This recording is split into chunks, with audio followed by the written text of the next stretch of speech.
Big O notation is an essential concept in computer science that helps define the efficiency of algorithms in a way that is independent of hardware, language, or system-specific factors. Its primary function is to describe the behavior of an algorithm as its input size increases, focusing on how the resource consumption, whether time or space, scales with the size of the input.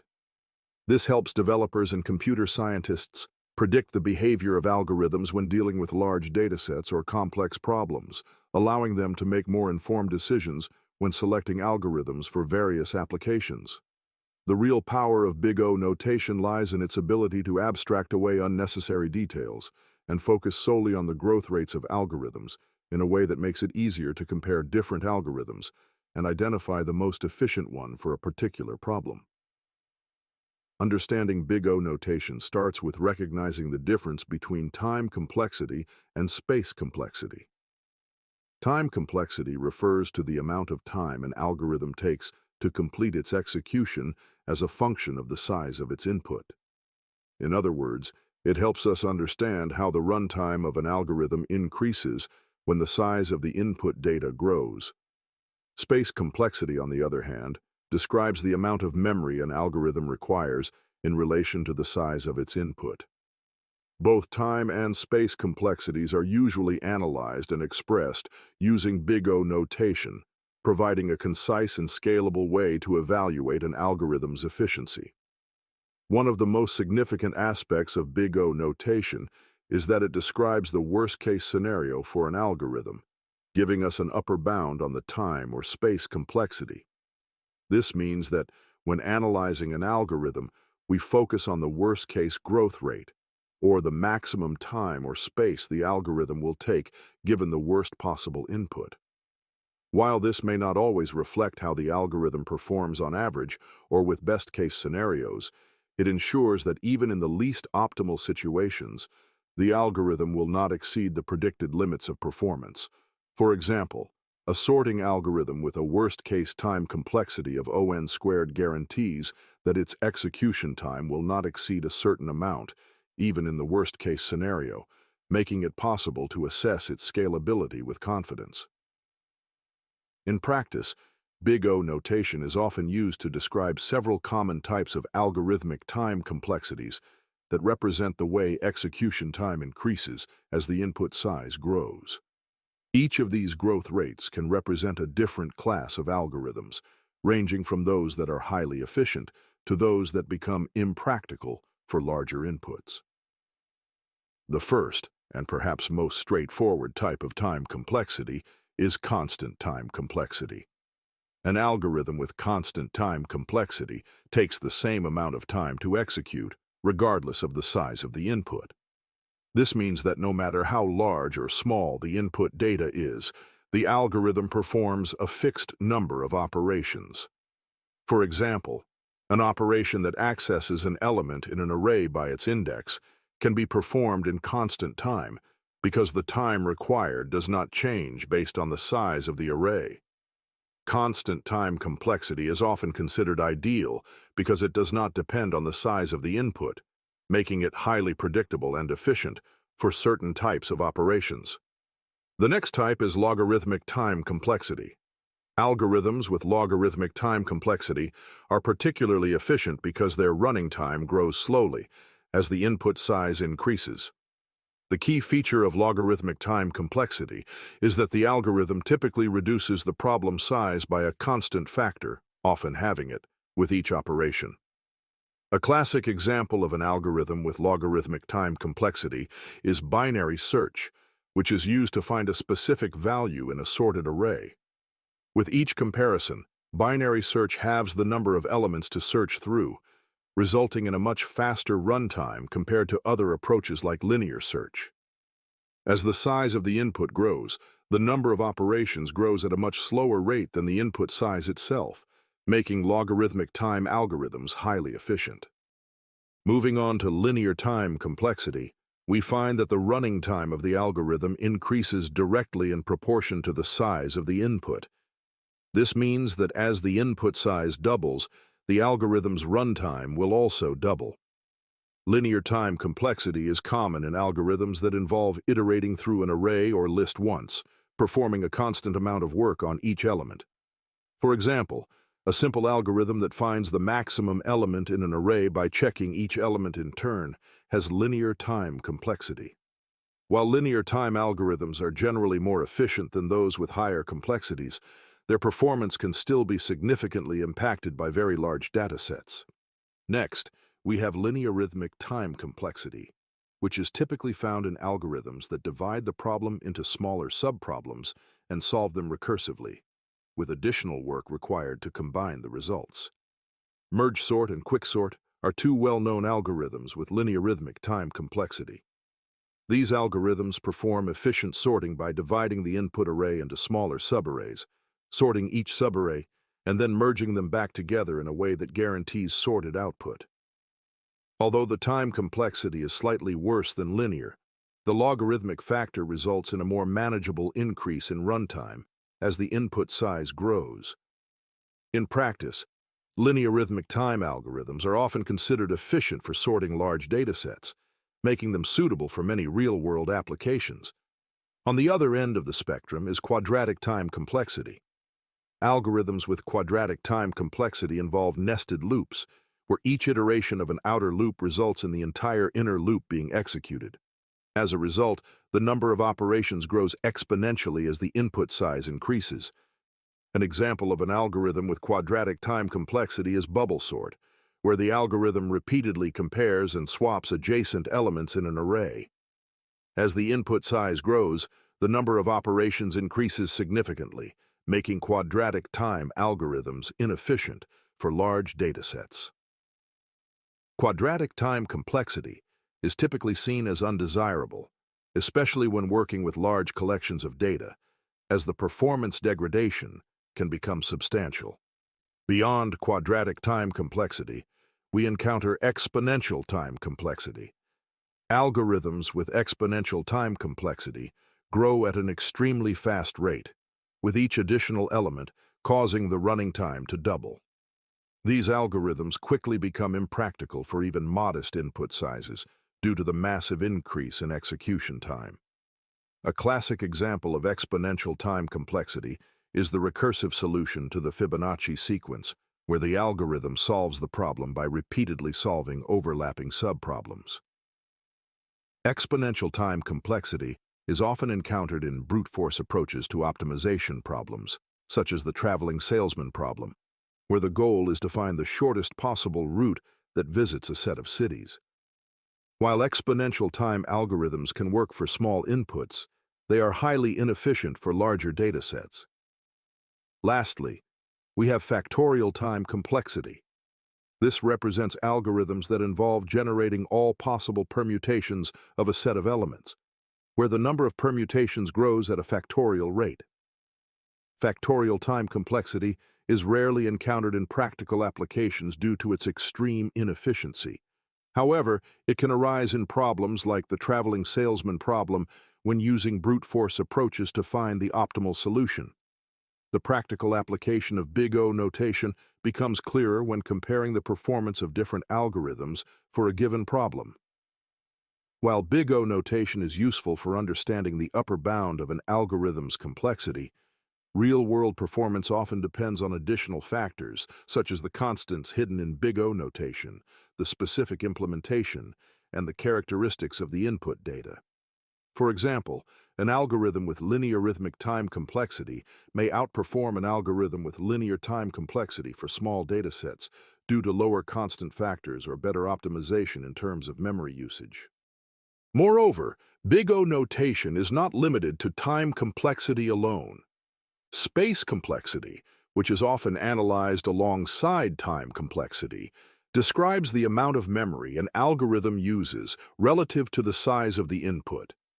This is particularly important when dealing with algorithms that require additional memory or when working in environments with limited resources, such as embedded systems or mobile devices.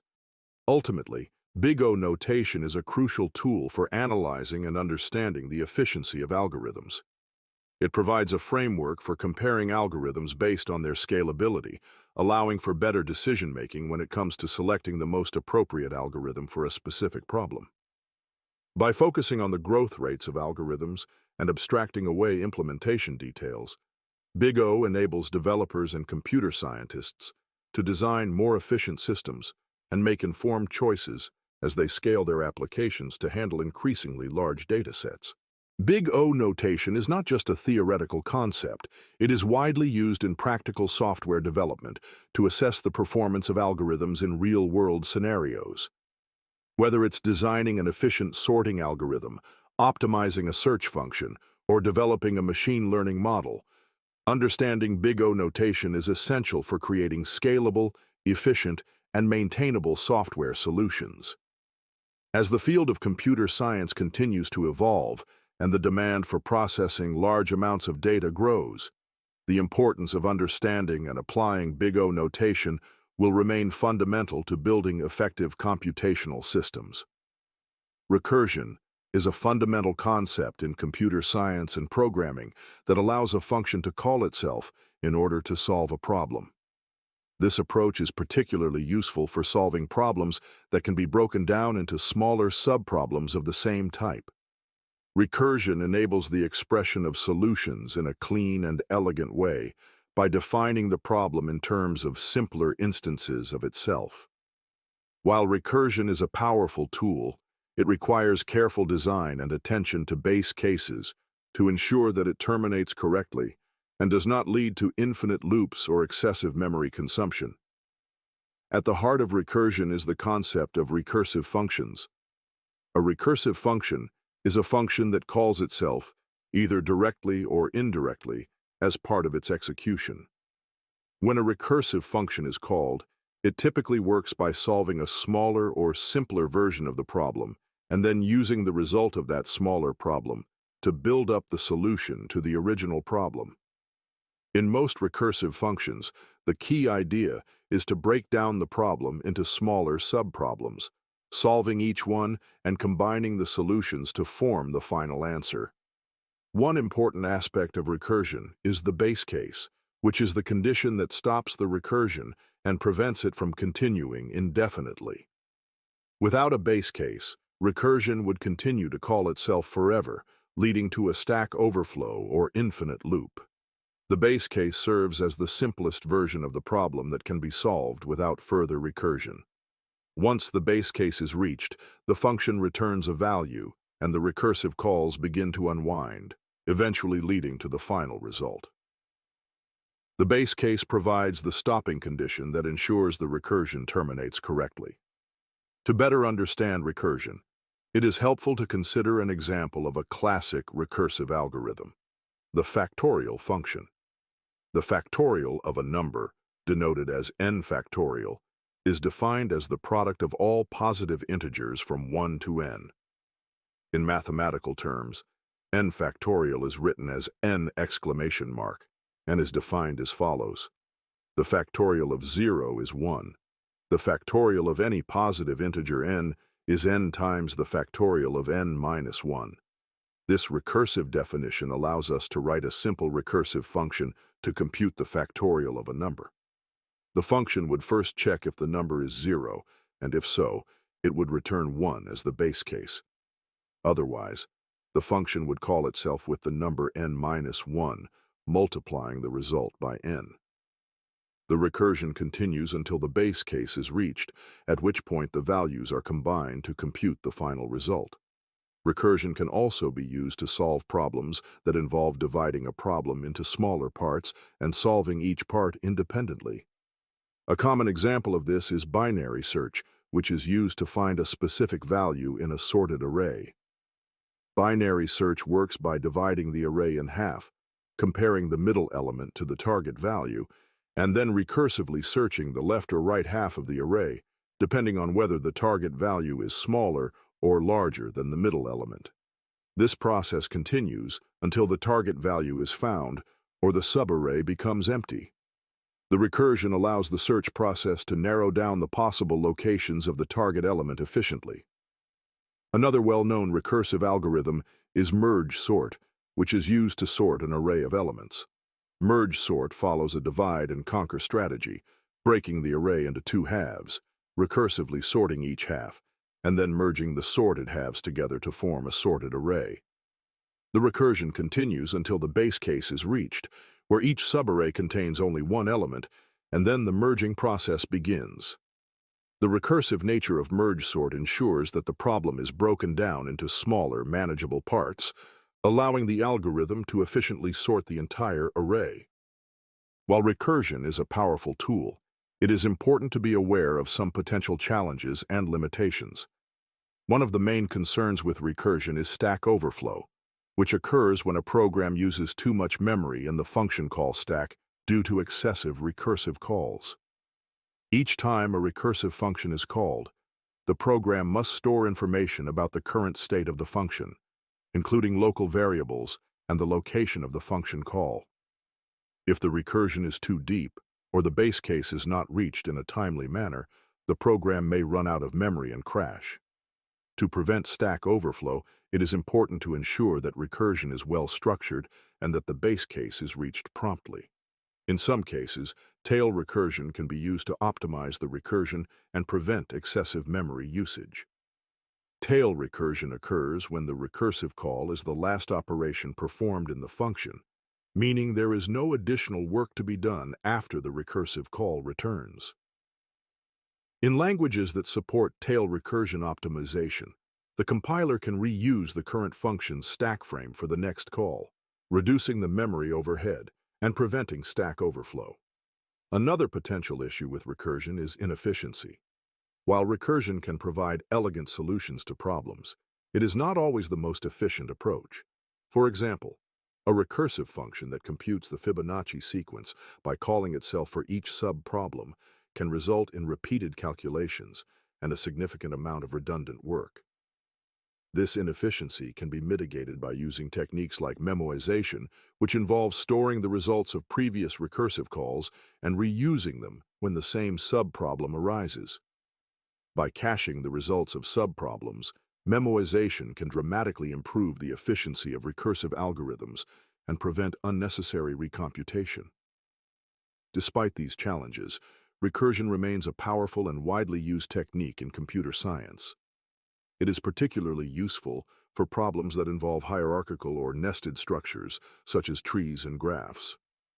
Recursive algorithms are often simpler and more intuitive than their iterative counterparts, as they allow the problem to be expressed in a natural, self-referential way. Many complex problems, such as searching, sorting, and traversing data structures, can be solved elegantly and efficiently using recursion. One of the most important benefits of recursion is that it simplifies the code for problems that have a recursive structure. For example, in problems like tree traversal, where the solution involves visiting each node in a tree structure, recursion provides a clear and concise way to express the algorithm. In contrast, an iterative solution might require maintaining additional data structures, such as a stack or queue, to simulate the recursive behavior. Recursion, on the other hand, allows the program to work directly with the function call stack, which inherently handles the recursive process. Recursion is also frequently used in dynamic programming, a technique for solving optimization problems by breaking them down into smaller sub-problems. In dynamic programming, the recursive nature of the problem is often combined with memoization to avoid redundant calculations and improve efficiency. Many well-known problems in computer science, such as the knapsack problem and the traveling salesman problem, can be solved efficiently using dynamic programming and recursion. In addition to its applications in algorithms, recursion also plays a crucial role in functional programming, a paradigm where functions are treated as first-class citizens. In functional programming languages, recursion is often the primary mechanism for performing repetitive tasks, as loops are typically avoided in favor of recursive function calls. Recursion in functional programming is elegant and concise, enabling developers to write code that is both expressive and efficient.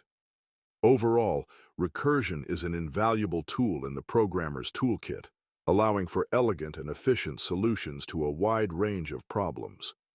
Whether it is used to solve mathematical problems, search through data structures, or break down complex tasks into simpler subproblems, recursion provides a clear and intuitive way to approach problem solving. However, like all powerful tools, recursion requires careful thought and attention to detail.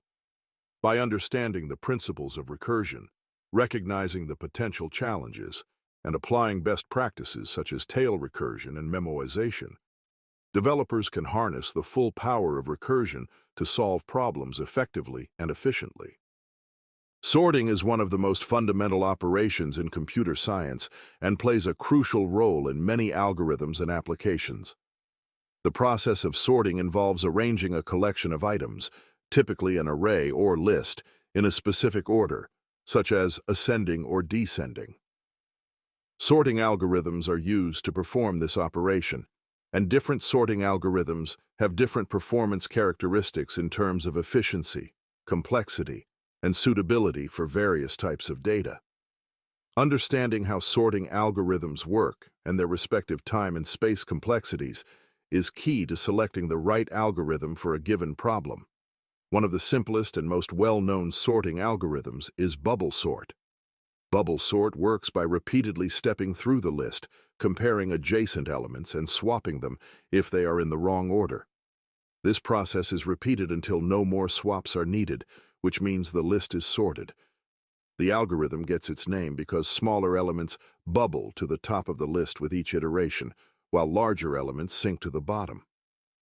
Despite its simplicity, bubble sort is inefficient for large data sets because its time complexity is quadratic, meaning the running time grows rapidly as the number of elements increases. Bubble sort is rarely used in practice for large inputs due to its poor performance. A more efficient sorting algorithm is selection sort. Selection sort works by repeatedly finding the smallest or largest element in the unsorted part of the list and swapping it with the element at the beginning of the unsorted section. This process is repeated for each position in the list, gradually moving the boundary between the sorted and unsorted sections. Like bubble sort, selection sort has a quadratic time complexity, but it performs fewer swaps, which may make it more efficient in scenarios where swapping is expensive. However, it still has limitations in terms of scalability and is generally not suitable for large data sets. Insertion sort is another simple sorting algorithm that works by iterating through the list and inserting each element into its correct position within the sorted portion of the list. The algorithm builds the sorted list one element at a time, moving each element past larger elements until it finds the appropriate position. Insertion sort is particularly efficient for sorting small lists or lists that are already partially sorted, as its best-case time complexity is linear. However, in the worst case, when the list is in reverse order, its time complexity becomes quadratic, making it inefficient for large data sets. One of the most efficient sorting algorithms for general-purpose use is merge sort. Merge sort is a divide-and-conquer algorithm that works by recursively dividing the list into two halves, sorting each half, and then merging the sorted halves together. The merge step ensures that the resulting list is sorted. Merge sort has a guaranteed time complexity of O(n) log n, which makes it significantly faster than quadratic algorithms like bubble sort, selection sort, and insertion sort for larger datasets. Merge sort is also stable, meaning that it preserves the relative order of equal elements in the list. However, merge sort requires additional space to store the temporary sublists during the merging process, making it less efficient in terms of space compared to other algorithms.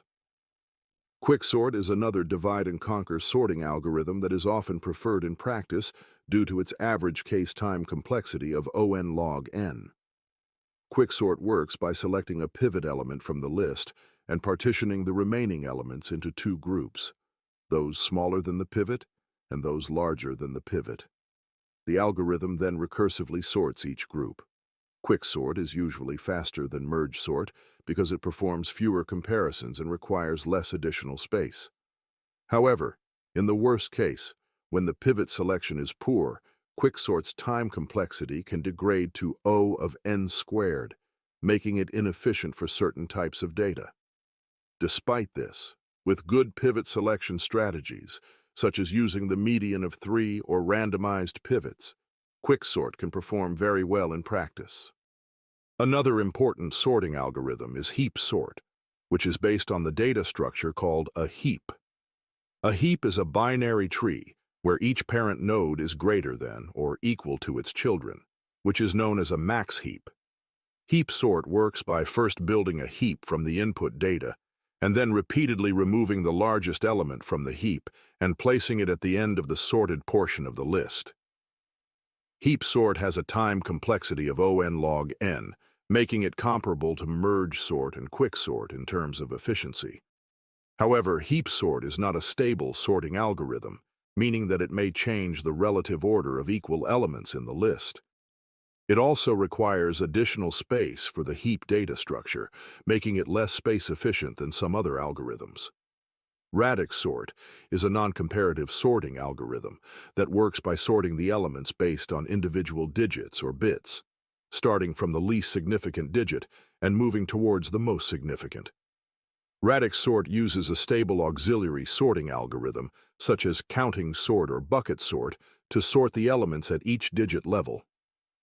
The time complexity of radix sort depends on the number of digits and the size of the input, but in general, it can be more efficient than comparison-based algorithms for certain types of data, such as integers or strings. Radix sort is especially useful when the range of possible values is limited, and it can achieve linear time complexity for sorting fixed-length keys. However, radix sort may not be suitable for datasets with large ranges or floating-point numbers. Counting sort is another non-comparative sorting algorithm that works by counting the number of occurrences of each element in the input and then placing the elements in order based on these counts. Counting sort is highly efficient when the range of input values is small relative to the number of elements, as it can achieve linear time complexity. However, it requires additional memory to store the counts, and it is not suitable for sorting data with a large range of values, as the space complexity can become prohibitive. Counting sort is often used as a subroutine in other sorting algorithms, such as radix sort, to efficiently sort individual digit levels. Bucket sort is a sorting algorithm that divides the input data into a fixed number of equally sized buckets, sorts each bucket individually, and then concatenates the sorted buckets to form the final sorted list. Bucket sort is particularly effective when the input data is uniformly distributed over a known range. It can achieve linear time complexity if the input data is evenly distributed and the bucket size is chosen wisely. However, bucket sort requires additional space to store the buckets and may not perform well if the input data is not uniformly distributed. There are also several adaptive sorting algorithms that optimize the sorting process by taking advantage of specific characteristics of the input data. For example, timsort, which is used in Python's built-in sorting function, combines the principles of merge sort and insertion sort. Timsort is adaptive because it performs insertion sort when the input is partially sorted, resulting in better performance for real-world data that is often nearly sorted. When choosing a sorting algorithm for a particular problem, it is essential to consider several factors, including the size and characteristics of the input data, the algorithm's time and space complexities, and whether the algorithm needs to be stable or not. For example, if the input data is small or nearly sorted, simple algorithms like insertion sort or bubble sort may be sufficient. On the other hand, for large datasets, algorithms like merge sort, quicksort, or heap sort are more suitable due to their better time complexity. In general, comparison-based sorting algorithms such as merge sort, quicksort, and heap sort have a lower bound of O(n) log n for their time complexity. This means that, in the worst case, no comparison-based sorting algorithm can sort faster than O(n) log n. Non-comparative sorting algorithms, such as counting sort, radix sort, and bucket sort, can achieve better time complexities but they are often limited by factors like the range of input values and the need for additional memory. Ultimately, sorting algorithms are a fundamental tool in computer science, and understanding their strengths and weaknesses is essential for selecting the most appropriate algorithm for a given task. Whether you are working with small datasets or large-scale applications, sorting is a key operation that affects the performance of many algorithms and systems. By carefully choosing the right sorting algorithm, developers can optimize the performance of their programs and ensure that they run efficiently and effectively. Search algorithms are fundamental techniques used in computer science to find specific elements or values within a collection of data. Whether you're looking for a specific number in a list or trying to locate an item in a large database, search algorithms provide the methods and strategies to efficiently locate the desired data. The efficiency of a search algorithm is measured by how quickly it can locate the target item and how much memory it uses. There are various types of search algorithms, each suited for different types of data structures and use cases. The simplest search algorithm is linear search. Linear search works by sequentially checking each element in a list, starting from the beginning, until it finds the target element or reaches the end of the list. If the target element is found, the algorithm returns the index of the element. Otherwise, it returns a signal indicating that the element is not present. Linear search is intuitive and easy to implement, but is inefficient for large datasets because its time complexity is O of n, where n is the number of elements in the list. This means that, in the worst case, linear search must examine every element in the list before concluding that the target is not present. While linear search is simple, it can be slow for large datasets. When the data is sorted, a more efficient search algorithm can be used, such as binary search. Binary search is a divide-and-conquer algorithm that works by repeatedly dividing a sorted list into two halves and comparing the target element with the middle element of the list.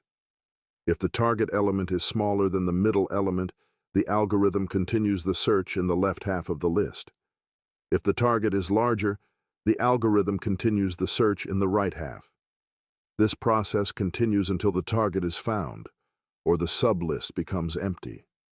Binary search reduces the search space by half with each comparison, leading to a time complexity of O of log n, where n is the number of elements in the list.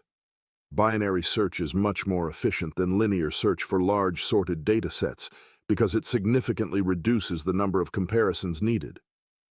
However, binary search only works on sorted data, so if the data is not already sorted, sorting must be performed first, which can add additional overhead. To avoid sorting, hashing can be used for efficient search operations. Hashing involves using a hash function to map each element to a specific index in a hash table, allowing for constant time lookups. In an ideal hash table, the time complexity of searching for an element is O of 1, meaning that the algorithm can find the target element in constant time, regardless of the size of the dataset. However, hash tables are not always perfect, and collisions can occur when two elements hash to the same index.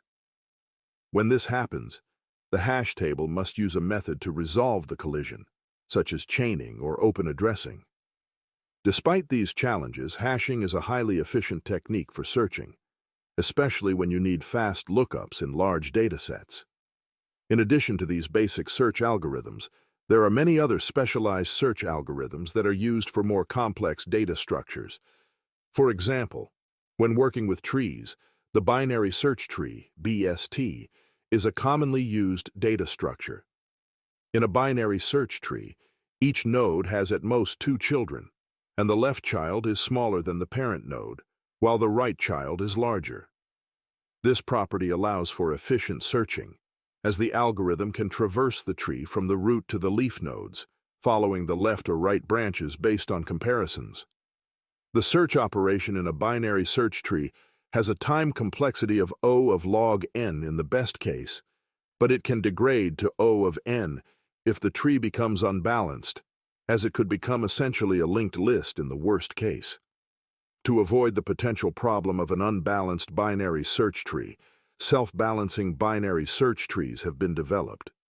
These trees, such as AVL trees and red-black trees, automatically adjust their structure to maintain balance after insertions and deletions, ensuring that the search operation remains efficient with a time complexity of O of log n. Self-balancing binary search trees are commonly used in databases and file systems, where efficient search, insertion, and deletion operations are essential.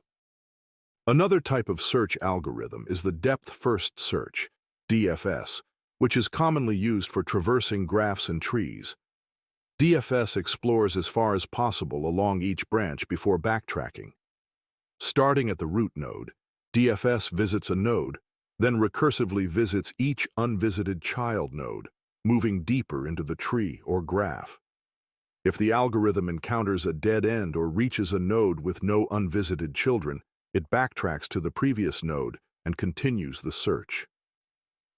DFS can be implemented using a stacked data structure to keep track of the nodes to visit next. The time complexity of DFS is O of V plus E, where V is the number of vertices, nodes, and E is the number of edges in the graph. DFS is useful for exploring all possible paths in a graph, such as when searching for a specific value or solving problems like finding connected components or detecting cycles. Breadth-first search, BFS, is another graph traversal algorithm that explores all the neighbors of a node before moving on to the next level of neighbors. Unlike DFS, which dives deep into the graph, BFS explores level by level, visiting all nodes at the current depth before moving on to the next. BFS is typically implemented using a queue data structure, where nodes are added to the queue as they are discovered and removed from the queue when they are visited. BFS is particularly useful for finding the shortest path between two nodes in an unweighted graph, as it guarantees that the first time a node is reached, it is done so via the shortest path. The time complexity of BFS is also O of V plus E, and it is commonly used in applications such as network routing and social network analysis. For problems that require searching for an optimal path, such as finding the shortest path in a weighted graph, more advanced search algorithms like Dijkstra's algorithm and A-star search are used. Dijkstra's algorithm is a greedy algorithm that finds the shortest path from a source node to all other nodes in a graph, with non-negative edge weights. It works by iteratively selecting the node with the smallest tentative distance, updating the distances of its neighbors, and marking the node as visited. The time complexity of Dijkstra's algorithm is O of V log V plus E with a priority queue, where V is the number of vertices and E is the number of edges in the graph.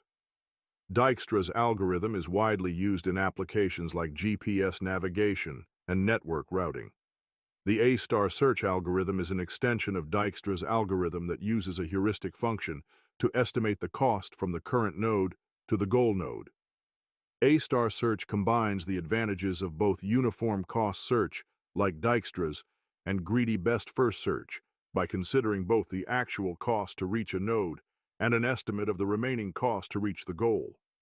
This heuristic allows A-star to prioritize nodes that are more likely to lead to the goal, making it more efficient than Dijkstra's algorithm in many cases. A-star search is often used in pathfinding applications, such as in video games or robotics, where finding the most efficient route is critical.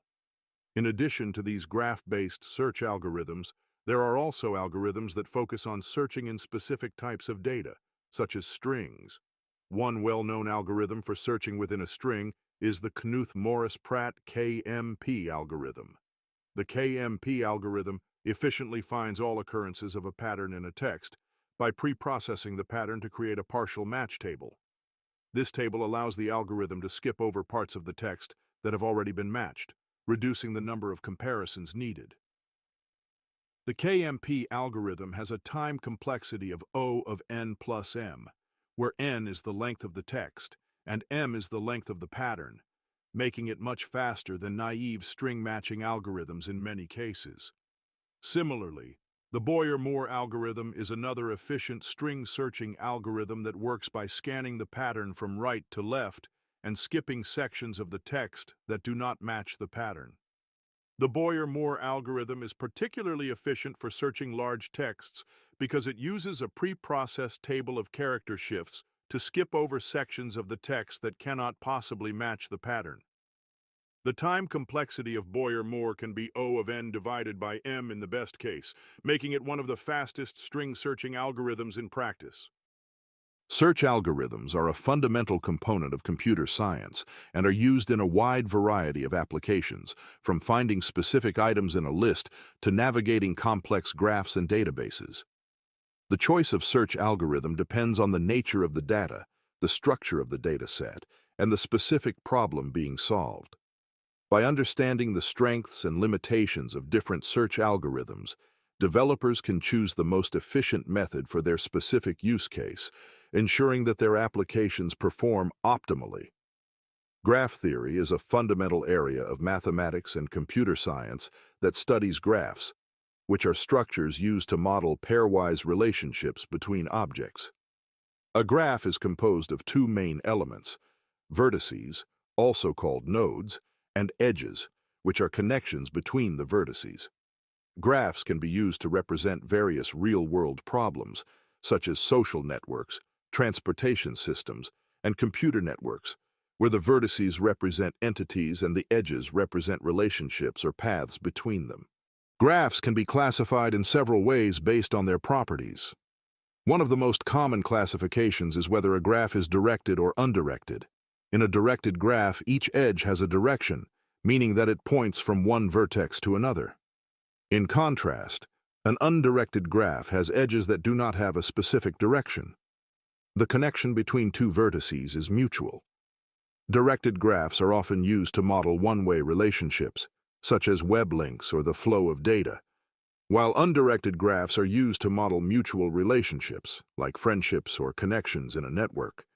Another classification of graphs is based on whether they contain cycles. A cyclic graph is one that contains at least one cycle, which is a path that starts and ends at the same vertex, with no edges repeated. A tree is a type of graph that is acyclic, meaning it does not contain any cycles. Trees are often used in computer science to represent hierarchical structures, such as file systems or decision trees. A forest is a collection of disjoint trees. Graphs can also be classified based on whether they are connected or disconnected. A connected graph is one where there is a path between every pair of vertices, meaning that every vertex can be reached from any other vertex. A disconnected graph, on the other hand, is one where there are vertices that cannot be reached from others, meaning the graph is not fully connected. In addition to these basic classifications, graphs can have different properties and structures. One important property is the degree of a vertex, which is the number of edges incident to that vertex. In a directed graph, there are two types of degree: in degree, which is the number of incoming edges to a vertex, and out degree, which is the number of outgoing edges from a vertex. The average degree of a graph is the sum of the degrees of all vertices divided by the number of vertices in the graph. Graph theory also involves the study of various types of subgraphs, which are graphs formed from a subset of the vertices and edges of the original graph. A spanning tree is a special type of subgraph that contains all the vertices of the graph, but only enough edges to form a tree. The concept of a spanning tree is important in network design and optimization problems. Another important subgraph is the induced subgraph, which is formed by selecting a subset of the vertices and including all the edges between them that are present in the original graph. One of the key problems in graph theory is finding the shortest path between two vertices. There are various algorithms designed to solve this problem, depending on the type of graph and the properties of the edges. For example, Dijkstra's algorithm is commonly used to find the shortest path in a graph with non-negative edge weights. The algorithm works by iteratively selecting the vertex with the smallest tentative distance and updating the distances of its neighbors. The time complexity of Dijkstra's algorithm can be O of v log v plus e, where v is the number of vertices and e is the number of edges. Another well-known shortest path algorithm is Bellman-Ford, which can handle graphs with negative edge weights, but has a higher time complexity of O of V times E. In addition to finding the shortest path between two vertices, graph theory is concerned with other important problems, such as finding the maximum flow in a flow network. The maximum flow problem involves determining the greatest amount of flow that can be sent from a source vertex to a sink vertex in a network, subject to capacity constraints on the edges. The Ford-Fulkerson algorithm is a well-known method for solving the maximum flow problem. It works by repeatedly finding augmenting paths from the source to the sink and adjusting the flow along those paths. The time complexity of the Ford-Fulkerson algorithm can vary depending on the method used to find augmenting paths, but the worst-case time complexity is O of E times F, where E is the number of edges and F is the maximum flow. Another important concept in graph theory is the planarity of a graph, which refers to whether the graph can be embedded in a plane without any of its edges crossing. A graph is said to be planar if it can be drawn in such a way that no two edges intersect. Planar graphs have important properties and are studied in problems related to map drawing and circuit design. The famous Kuratowski's theorem characterizes planar graphs, stating that a graph is planar if and only if it does not contain a subgraph that is a subdivision of either the complete graph on 5 vertices or the complete bipartite graph with 2 sets of 3 vertices. In addition to the basic concepts of graph theory, there are several advanced topics that involve more specialized algorithms and techniques. One such topic is graph coloring, which involves assigning colors to the vertices of a graph such that no two adjacent vertices share the same color. The goal is often to minimize the number of colors used, and this problem has important applications in scheduling and resource allocation. The chromatic number of a graph is the smallest number of colors needed to color the graph, and finding the chromatic number is a classic problem in graph theory. Another important concept in graph theory is the traveling salesman problem, TSP, which involves finding the shortest possible route that visits every vertex in a graph exactly once and returns to the starting vertex. The TSP is a well-known example of an NP-hard problem, meaning that there is no known algorithm that can solve the problem efficiently for large instances. The TSP has many practical applications, such as in logistics and transportation, where finding the most efficient route is crucial. Hamiltonian paths and Hamiltonian cycles are closely related to the traveling salesman problem. A Hamiltonian path is a path in a graph that visits each vertex exactly once, while a Hamiltonian cycle is a Hamiltonian path that starts and ends at the same vertex, forming a cycle. The problem of determining whether a Hamiltonian path or cycle exists in a given graph is another classic NP-complete problem in graph theory. Graphs are also used to model network flows and scheduling problems, where vertices represent tasks or events, and edges represent dependencies or constraints between them. Directed acyclic graphs, DAGs, are commonly used to model these types of problems, as they represent tasks that must be completed in a particular order with no cycles or circular dependencies. Graph theory has wide-ranging applications in computer science, engineering, social networks, and many other fields.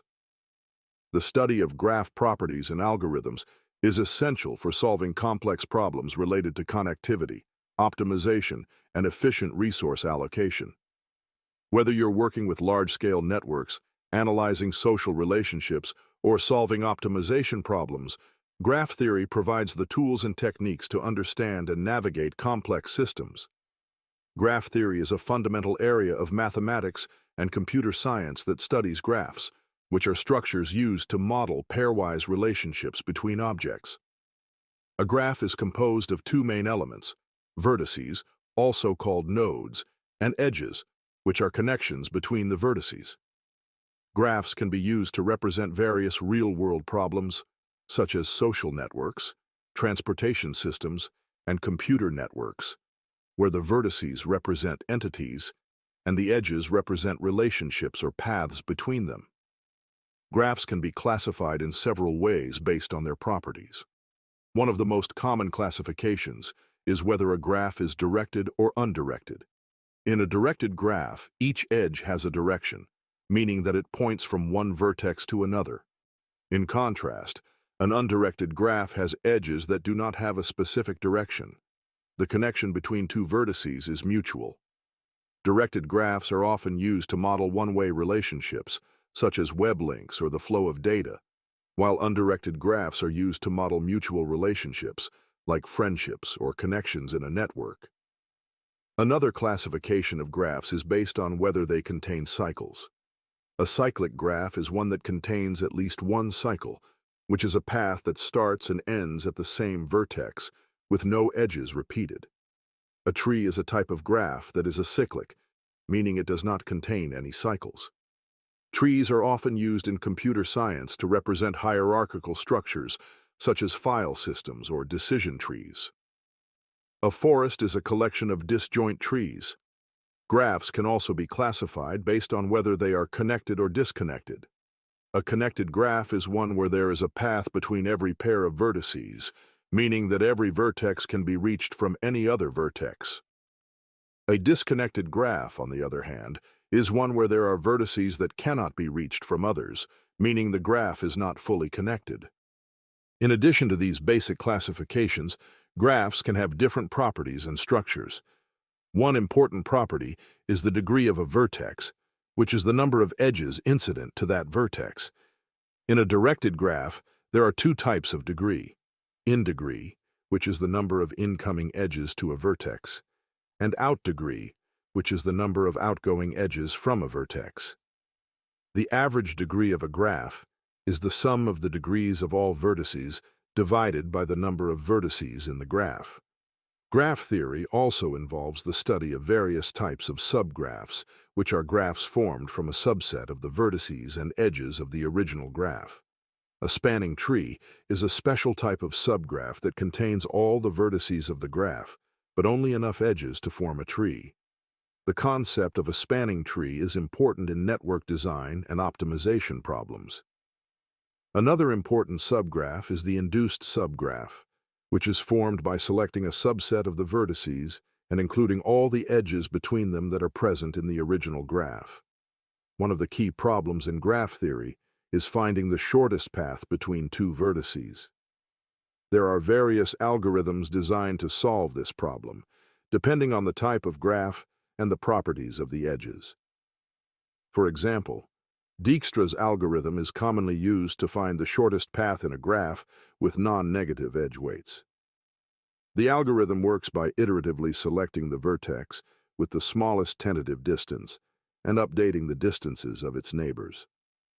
The time complexity of Dijkstra's algorithm can be O of v log v plus e, where v is the number of vertices and e is the number of edges.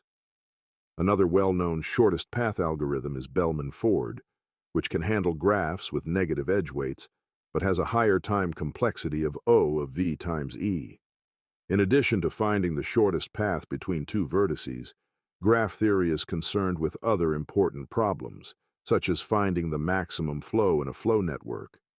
The maximum flow problem involves determining the greatest amount of flow that can be sent from a source vertex to a sink vertex in a network, subject to capacity constraints on the edges. The Ford-Fulkerson algorithm is a well-known method for solving the maximum flow problem. It works by repeatedly finding augmenting paths from the source to the sink and adjusting the flow along those paths. The time complexity of the Ford-Fulkerson algorithm can vary depending on the method used to find augmenting paths, but the worst-case time complexity is O of E times F, where E is the number of edges and F is the maximum flow. Another important concept in graph theory is the planarity of a graph, which refers to whether the graph can be embedded in a plane without any of its edges crossing. A graph is said to be planar if it can be drawn in such a way that no two edges intersect. Planar graphs have important properties and are studied in problems related to map drawing and circuit design. The famous Kuratowski's theorem characterizes planar graphs, stating that a graph is planar if and only if it does not contain a subgraph that is a subdivision of either the complete graph on 5 vertices or the complete bipartite graph with 2 sets of 3 vertices. In addition to the basic concepts of graph theory, there are several advanced topics that involve more specialized algorithms and techniques. One such topic is graph coloring, which involves assigning colors to the vertices of a graph, such that no 2 adjacent vertices share the same color. The goal is often to minimize the number of colors used, and this problem has important applications in scheduling and resource allocation. The chromatic number of a graph is the smallest number of colors needed to color the graph, and finding the chromatic number is a classic problem in graph theory. Another important concept in graph theory is the traveling salesman problem, TSP, which involves finding the shortest possible route that visits every vertex in a graph exactly once and returns to the starting vertex. The TSP is a well-known example of an NP-hard problem, meaning that there is no known algorithm that can solve the problem efficiently for large instances. The TSP has many practical applications, such as in logistics and transportation, where finding the most efficient route is crucial. Hamiltonian paths and Hamiltonian cycles are closely related to the traveling salesman problem. A Hamiltonian path is a path in a graph that visits each vertex exactly once, while a Hamiltonian cycle is a Hamiltonian path that starts and ends at the same vertex, forming a cycle. The problem of determining whether a Hamiltonian path or cycle exists in a given graph is another classic NP-complete problem in graph theory. Graphs are also used to model network flows and scheduling problems, where vertices represent tasks or events and edges represent dependencies or constraints between them. Directed acyclic graphs, DAGs, are commonly used to model these types of problems, as they represent tasks that must be completed in a particular order with no cycles or circular dependencies. Graph theory has wide-ranging applications in computer science, engineering, social networks, and many other fields. The study of graph properties and algorithms is essential for solving complex problems related to connectivity, optimization, and efficient resource allocation. Whether you're working with large-scale networks, analyzing social relationships, or solving optimization problems, graph theory provides the tools and techniques to understand and navigate complex systems. Hashing is a technique used in computer science to efficiently map data from large domains into smaller fixed-size values, known as hash codes or hash values. This technique is primarily used for searching, indexing, and data retrieval in a way that minimizes the time and space needed. At its core, hashing involves the use of a hash function, which takes an input, or key, and returns a corresponding hash value that can be used to quickly locate the associated data in a hash table. A hash table is a data structure that stores data in an associative manner.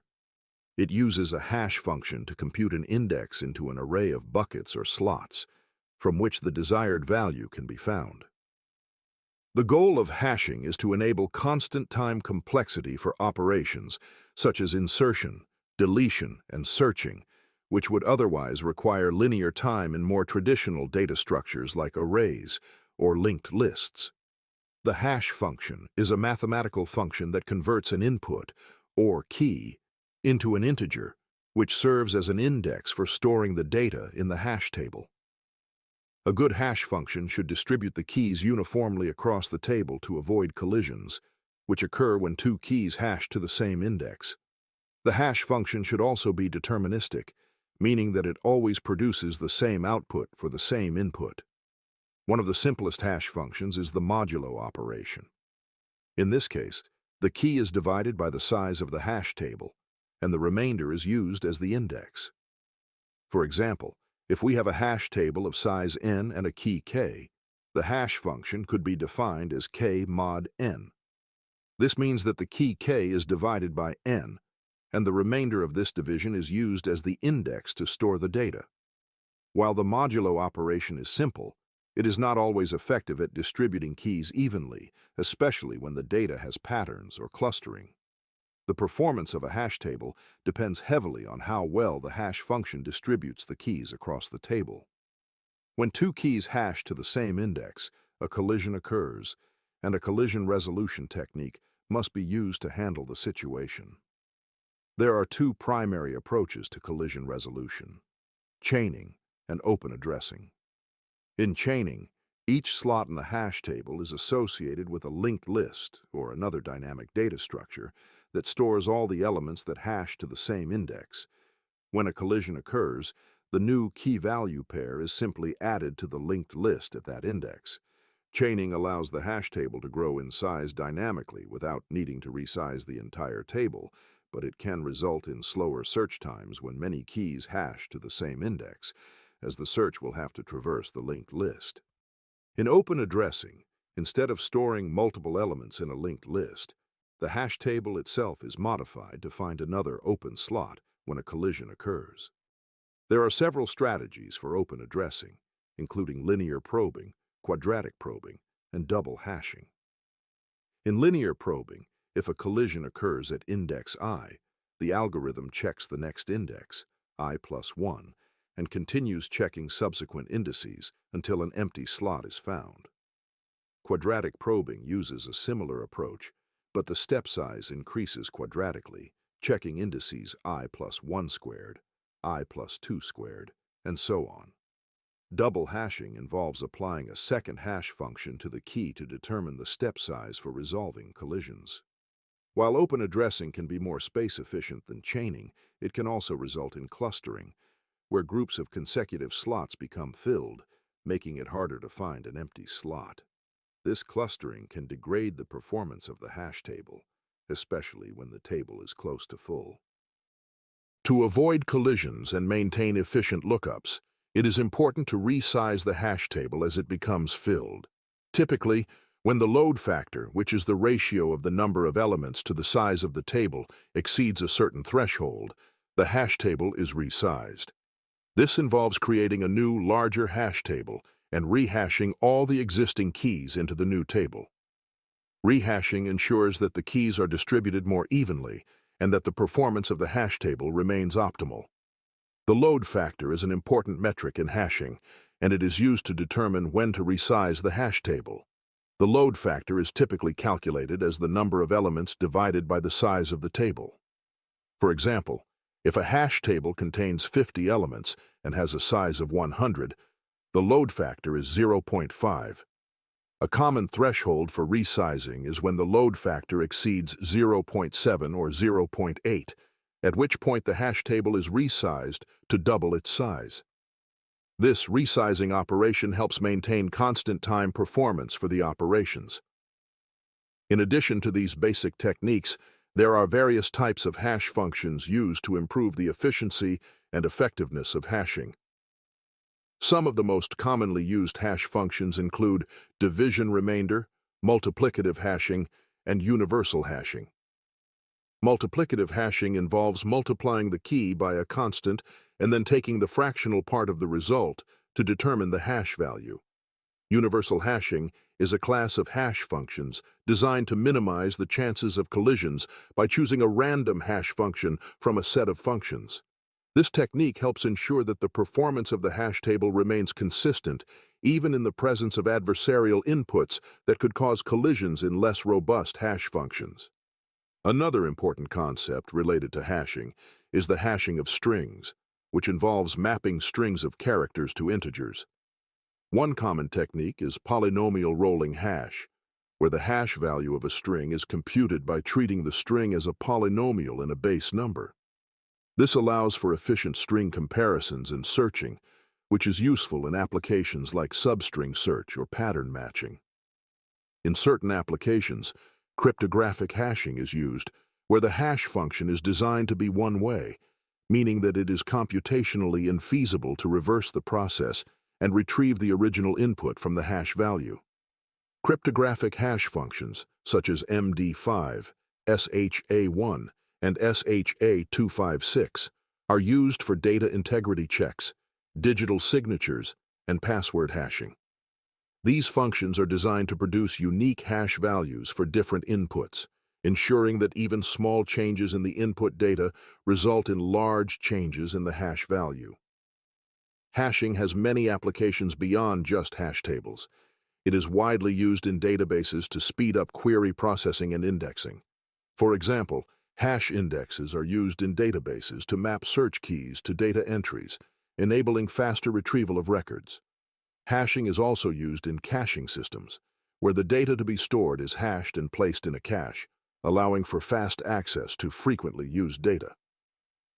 Another important use of hashing is in data deduplication, where duplicate data is identified and eliminated by comparing the hash values of data blocks. This is useful in reducing storage requirements in systems like backup services, where multiple copies of the same data may be stored.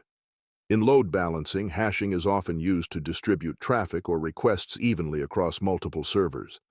By hashing the IP address of a client or the request URL, a system can ensure that traffic is distributed fairly among servers, preventing any one server from becoming overloaded. Hashing is a powerful technique that enables efficient searching, indexing, and retrieval of data. Whether used in hash tables, caching systems, or cryptographic applications, hashing plays a vital role in modern computing, providing fast and effective solutions to a wide range of problems. As with any technique, the choice of hash function and collision resolution method depends on the specific use case, the size and distribution of the data, and the performance requirements of the system. Queues and stacks are two of the most fundamental data structures in computer science. Both of these data structures are classified as linear structures, meaning that the elements are arranged sequentially in a list-like structure. Each has its own unique properties, which make them suitable for different types of problems. While they may seem similar in that they both store data in a linear sequence, they differ in how they handle the addition and removal of elements. These differences have important implications for how they are used in various algorithms and applications. A stack is a data structure that operates on the last in, first out, LIFO principle. This means that the last element to be added to the stack is the first one to be removed. Think of a stack like a pile of books. You place the first book on top, then add another on top of that, and when it's time to remove one, you take the most recent book added.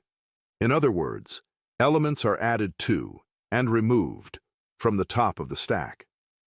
The two primary operations associated with a stack are push and pop. The push operation adds an element to the top of the stack, while the pop operation removes the top element. In addition to these, a peek operation can be used to view the element at the top of the stack without removing it, which is useful when you need to check the top value but don't want to alter the stack itself. Stacks are a very useful data structure in scenarios that involve backtracking or handling function calls. A classic example is recursion, where function calls are pushed onto the call stack as they are invoked and popped off when the function completes. This way, the system can return to the correct location after each function call is finished. Stacks are also commonly used in algorithms such as depth-first search, DFS, in graph theory, where the stack keeps track of the nodes to be visited. When exploring a graph or tree, DFS works by visiting a node, marking it as visited, and then pushing its neighbors onto the stack for later exploration. Another important application of stacks is in the evaluation and conversion of mathematical expressions. For example, when converting an infix expression, such as 3 plus 5, into postfix or prefix notation, such as 3 5 plus or plus 3 5, a stack is used to temporarily hold operators while ensuring that the order of operations is respected. Stacks are also used in the implementation of undo functionality in many software applications. For example, when editing text in a word processor, each change made to the text is pushed onto a stack, and when the user presses the undo button, the most recent change is popped from the stack to restore the previous state. The time complexity of both the push and pop operations in a stack is O of 1, meaning that both operations are performed in constant time, regardless of the size of the stack.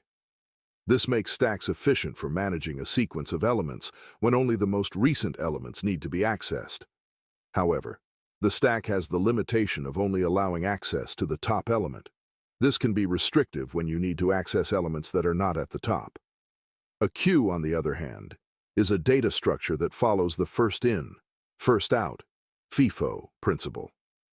In a queue, the first element to be added is the first one to be removed.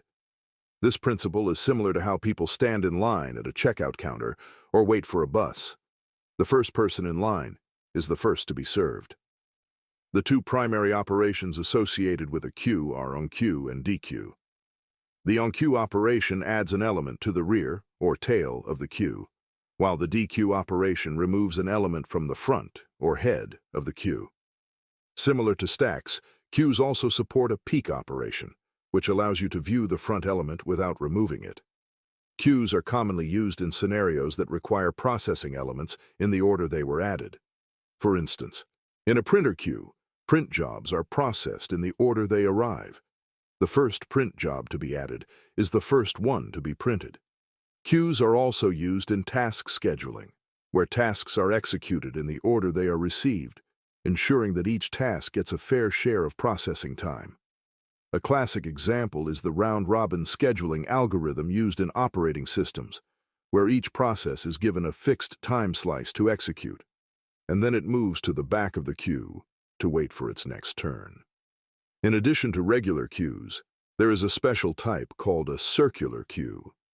In a regular queue, once the rear of the queue reaches the end of the array, there is no space to add new elements, even if there is space at the front of the queue after elements have been dequeued. A circular queue resolves this issue by wrapping the rear of the queue around to the front, allowing for more efficient use of space. This feature makes circular queues ideal for applications like buffering and streaming systems, where data needs to be processed in a continuous cycle. Similar to stacks, the time complexity of both enQ and DQ operations in a queue is O of 1, meaning that both operations are performed in constant time. This ensures that queues are efficient for managing tasks that need to be processed in a sequential manner. However, one limitation of a queue is that it only allows access to the front element, which can be restrictive if you need to access elements in the middle or rear of the queue. Queues have a variety of applications beyond just task scheduling and print jobs. For example, they are widely used in network routing and data packet management. In a computer network, data packets are transmitted in the order they are received, and queues help manage this data flow by ensuring that packets are processed in the correct order. Similarly, in multi-threading, queues are used to pass tasks between threads or processes. The producer-consumer problem is a classic example where one thread produces tasks and adds them to the queue, while another thread consumes tasks from the queue for processing. Another important variation of a queue is the priority queue, which assigns a priority to each element. Elements are dequeued based on their priority rather than their arrival order. The highest priority element is dequeued first. Priority queues are often implemented using a heap, which allows for efficient access to the highest priority element. Priority queues are used in algorithms like Dijkstra's shortest path algorithm and in task scheduling systems, where tasks with higher priority need to be executed first. In some applications, you may need to modify a queue so that elements can be added or removed from both the front and rear. This can be accomplished using a double-ended queue, or decay. A decay allows for onQ and DQ operations on both ends of the queue. Decays are often used in problems like sliding window algorithms, where you need to maintain a set of elements that move through a sequence, allowing for efficient removal of old elements and addition of new ones. Despite their usefulness, both stacks and queues have limitations. The primary limitation of a stack is that it only allows access to the most recently added element. If you need to access or remove an element from the middle of the stack, you would have to pop all the elements above it first. Similarly, while a queue provides efficient removal of elements from the front, it can be inefficient when you need to access or modify elements that are deeper within the queue. There are also specialized versions of stacks and queues. For example, A multi-stack is a collection of stacks that are managed together as a single entity. This approach is useful when you need to handle different types of data or processes that must be handled separately, but still share the same stack structure. Multi-stacks are used in problems like managing multiple recursive calls that belong to different scopes or contexts. A linked list is a fundamental data structure that consists of a sequence of elements, each of which is called a node. Each node in a linked list contains two main components: the data, or value, which holds the information or the actual value that the node represents, and a reference, or pointer, which points to the next node in the sequence. Linked lists are considered linear data structures, as the nodes are connected in a sequence, but they differ from arrays in that they do not use contiguous memory locations. Instead, each node can be stored in any memory location, with each node being dynamically linked to the next node. In contrast to arrays, which use indices to access elements at specific positions, linked lists use references to traverse the list. This means that in a linked list, elements must be accessed sequentially by starting from the first node and following the links, or references, until the desired node is reached. There are several types of linked lists, each with its own characteristics and use cases. The basic types of linked lists are singly linked lists, doubly linked lists, and circular linked lists. A singly linked list is the simplest form of a linked list, where each node contains a reference to the next node in the list. The last node in a singly linked list points to null, indicating that it is the end of the list. This type of linked list allows traversal in only one direction, from the first node, also called the head, to the last node. In a singly linked list, the two primary operations are insertion and deletion. Insertion involves adding a new node at a specified position in the list, while deletion involves removing a node from a specified position. One of the key advantages of singly linked lists over arrays is that they allow for dynamic memory allocation. Unlike arrays, which require a fixed size and cannot be resized once they are created, linked lists can grow or shrink in size as needed. This makes them more flexible in situations where the exact number of elements is not known in advance, and memory usage can be more efficient. The time complexity of inserting or deleting a node at the beginning of a singly linked list is O of 1, meaning that it takes constant time to perform these operations. However, if you want to insert or delete a node at a specific position other than the beginning, you need to traverse the list from the head node to the desired position, which takes linear time, or O of n, where n is the number of nodes in the list. A doubly linked list is a more advanced version of a linked list where each node contains two references, one that points to the next node and one that points to the previous node. This allows for traversal in both directions, forward and backward. The first node in a doubly linked list has a reference to null for the previous pointer, and the last node has a reference to null for the next pointer. The advantage of doubly linked lists over singly linked lists is that they allow more efficient traversal and manipulation of the list in both directions.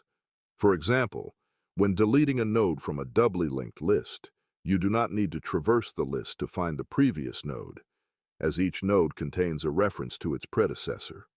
In a doubly linked list, the time complexity of insertion and deletion operations at both the beginning and the end of the list is O of 1, meaning these operations can be performed in constant time. However, similar to singly linked lists, insertion or deletion at an arbitrary position requires traversal of the list, and the time complexity of these operations is O of n, where n is the number of nodes in the list. A circular linked list is a variation of a singly or doubly linked list, where the last node in the list points back to the first node, forming a loop. In a singly circular linked list, the last node points to the first node, and in a doubly circular linked list, the first node points to the last node, and the last node points to the first node. Circular linked lists are useful in situations where you need to repeatedly traverse the entire list, such as in round-robin scheduling or buffer management, where you need to process elements in a circular manner. One of the advantages of circular linked lists is that there is no need to check for a null reference when traversing the list, as the list has no end. The time complexity of insertion and deletion operations in circular linked lists is similar to that of singly and doubly linked lists. Insertion at the beginning or end of the list takes O of one time, while insertion or deletion at an arbitrary position requires O of n time, where n is the number of nodes in the list. Linked lists have several important advantages over arrays. One of the biggest advantages is their ability to dynamically grow and shrink in size, which makes them ideal for situations where the number of elements is unknown in advance.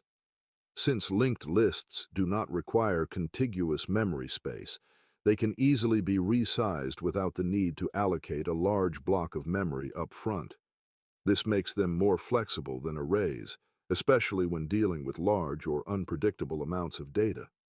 Another advantage of linked lists is that they allow for efficient insertion and deletion of elements, particularly when adding or removing elements at the beginning or middle of the list. In an array, adding or removing elements at the beginning or middle typically requires shifting the other elements, which can be time-consuming, especially for large arrays.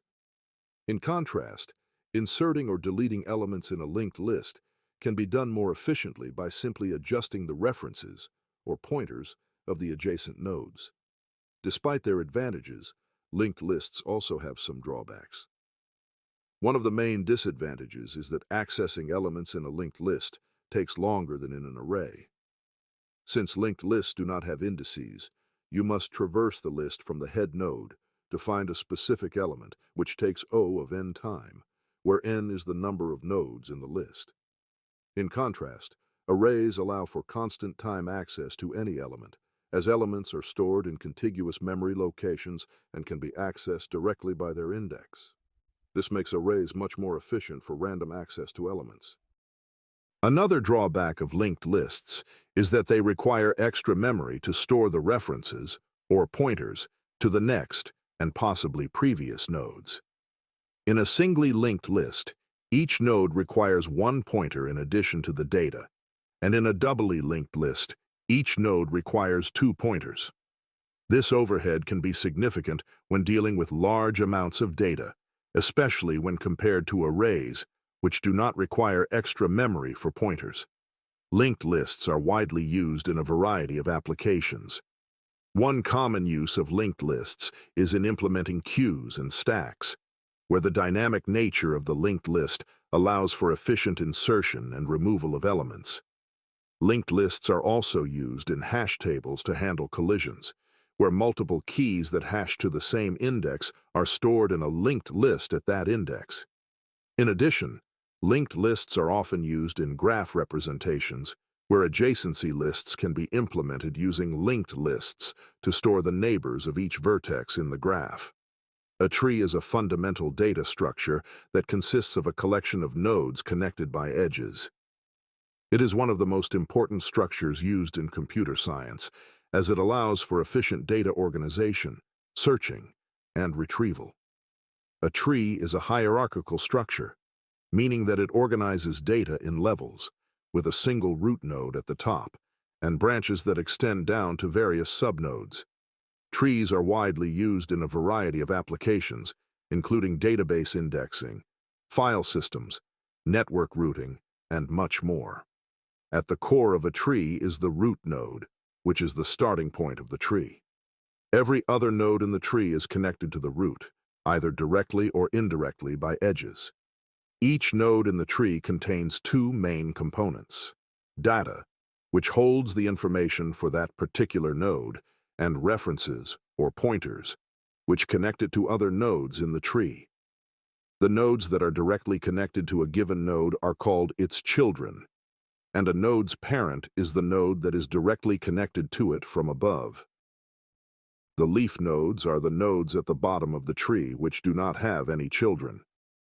These leaf nodes mark the endpoints of the tree structure. One of the primary characteristics of trees is that they are acyclic structures, meaning that they do not contain any cycles or loops. A cycle would occur if a node could somehow be connected back to itself through a series of edges. In a tree, this is avoided by the hierarchical structure, where each node has one direct parent and 0 or more children. This ensures that there is exactly one path from the root node to any other node in the tree, making the tree a connected structure. The overall structure of a tree can be visualized as an upside-down tree, with the root at the top and the leaves at the bottom. The height of a tree is defined as the length of the longest path from the root to any leaf node. The depth of a node is the length of the path from the root to that particular node. The level of a node refers to the depth of the node plus 1. For example, the root node is at level 1, its direct children are at level 2, and so on. The number of nodes at the same level is referred to as the width of the tree at that level. The most common type of tree is the binary tree, where each node has at most 2 children. A binary tree is particularly useful in scenarios where data needs to be stored and accessed efficiently. In a binary tree, the 2 children of a node are typically referred to as the left child and the right child. Each node can have either one or both of these children, or neither if it is a leaf node. One of the most important properties of binary trees is that they allow for efficient searching, insertion, and deletion operations, which are crucial in many algorithms and applications. In a binary search tree, BST, the nodes are arranged in such a way that for any given node, the left child's data is smaller than the node's data, and the right child's data is larger than the node's data. This ordering property allows for efficient searching, as you can eliminate half of the remaining search space at each step. For example, when searching for a specific value in a binary search tree, you can start at the root, compare the value to the root's data, and if the value is smaller, move to the left child. If it is larger, move to the right child. This makes the search process O of log n, where n is the number of nodes in the tree, assuming the tree is balanced. One important concept in binary search trees is balancing. If a binary search tree becomes unbalanced, such that one side of the tree is significantly deeper than the other, the time complexity for operations like search, insertion, and deletion can degrade to O of n, where n is the number of nodes. This is because, in the worst case, you would have to traverse all the nodes in the tree. To maintain optimal performance, various self-balancing binary search trees have been developed, such as the AVL tree and the red-black tree. These trees automatically perform rotations and adjustments to ensure that the tree remains balanced, allowing for logarithmic time complexity for all operations. Another important type of tree is the heap, which is a specialized tree used primarily in priority queues. A heap is a binary tree that satisfies the heap property, which states that the value of a node must be greater than or equal to the values of its children in a max heap, or less than or equal to the values of its children in a min heap. The heap property ensures that the root node always contains the maximum or minimum value, making it efficient to access the highest or lowest priority element. Heaps are commonly used in algorithms like heap sort and Dijkstra's shortest path algorithm, where efficient access to the maximum or minimum value is required. In addition to binary trees, there are other types of trees with different structures and use cases. A trie, also known as a prefix tree, is a tree used to store a set of strings, where each node represents a common prefix of the strings in the set.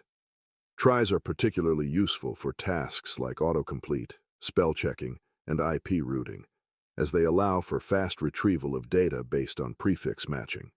In a trie, each node has multiple children, corresponding to each possible character in the alphabet. By following the path from the root to a leaf node, you can retrieve the complete string represented by that path. Another important type of tree is the B tree, which is a self-balancing search tree used in databases and file systems. B trees allow for efficient searching, insertion, and deletion of data by maintaining a balanced structure where all leaf nodes are at the same depth. B trees are different from binary trees in that each node can have multiple children, and they are specifically designed to work efficiently when the tree is stored on disk, as they minimize the number of disk accesses required to locate a particular element. A spanning tree is a subgraph of a graph that includes all the vertices of the graph and is a tree. In other words, a spanning tree connects all the vertices of the graph without forming any cycles. There are different types of spanning trees, including minimum spanning trees, where the total weight of the edges is minimized. Algorithms like Kruskal's algorithm and Prim's algorithm are commonly used to find minimum spanning trees, which have applications in network design, circuit design, and many other areas. Trees have several important properties and applications that make them indispensable in computer science. They provide an efficient way to organize and search data, and their hierarchical structure makes them ideal for representing relationships between different elements. Trees are used in a variety of algorithms and data structures, including binary search trees, heaps, tries, B-trees, and spanning trees, to name just a few. Their ability to efficiently store and access data has made them a fundamental tool in the development of computer systems, databases, search engines, and many other applications. In addition to their use in searching and organizing data, trees are also used in various other applications. For example, trees are used to represent file systems in operating systems, where each directory is represented as a node, and subdirectories and files are represented as child nodes. Trees are also used in network routing, where routers use trees to efficiently determine the best path for data to travel from one node to another. Dijkstra's algorithm is a method that helps us navigate through the vast and often overwhelming world of interconnected paths, allowing us to find the shortest and most efficient route between points. Imagine a network, an intricate web of nodes and connections, where each node represents a place or a point, and the connections between them are the paths that link them together. These paths are not equal. Some are longer, some are shorter, some may be easier to traverse, while others may take more time or energy. The challenge is to find the quickest, most efficient path from a starting point to a destination, no matter how vast or complex the network may be. This is where Dijkstra's algorithm comes in, offering a systematic and reliable method to explore the network and uncover the shortest path from one point to another. At the heart of Dijkstra's algorithm is the idea of optimization. It seeks to minimize the cost of travel, whether that cost is distance, time, or any other measure of effort. The beauty of this approach is that it doesn't rush or make assumptions. It methodically works through the possibilities, taking the time to carefully calculate the shortest path, step by step, until the optimal solution is found. It's a process of quiet discovery, where each step unfolds the next, always moving toward the most efficient route. Let's imagine ourselves standing at the starting point, which we will call the source node. This is where our journey begins, the place from which all paths will originate. Initially, the only known quantity is the distance from the source to itself, which is 0. All other distances, the distances to all other nodes, are initially set to infinity. The reason for this is simple. We haven't traveled to those points yet, and therefore, we have no knowledge of their distances. They are unknown, far-off destinations in our minds. From the source node, we begin to explore. We look at all the neighboring nodes, the points that are directly connected to the source by edges or paths. For each of these neighboring nodes, we calculate the distance it would take to get there from the source. This is simply the weight of the edge that connects the source to that node, the cost or distance of taking that path. We update our understanding, marking the tentative distances to these neighboring nodes as the shortest known distances.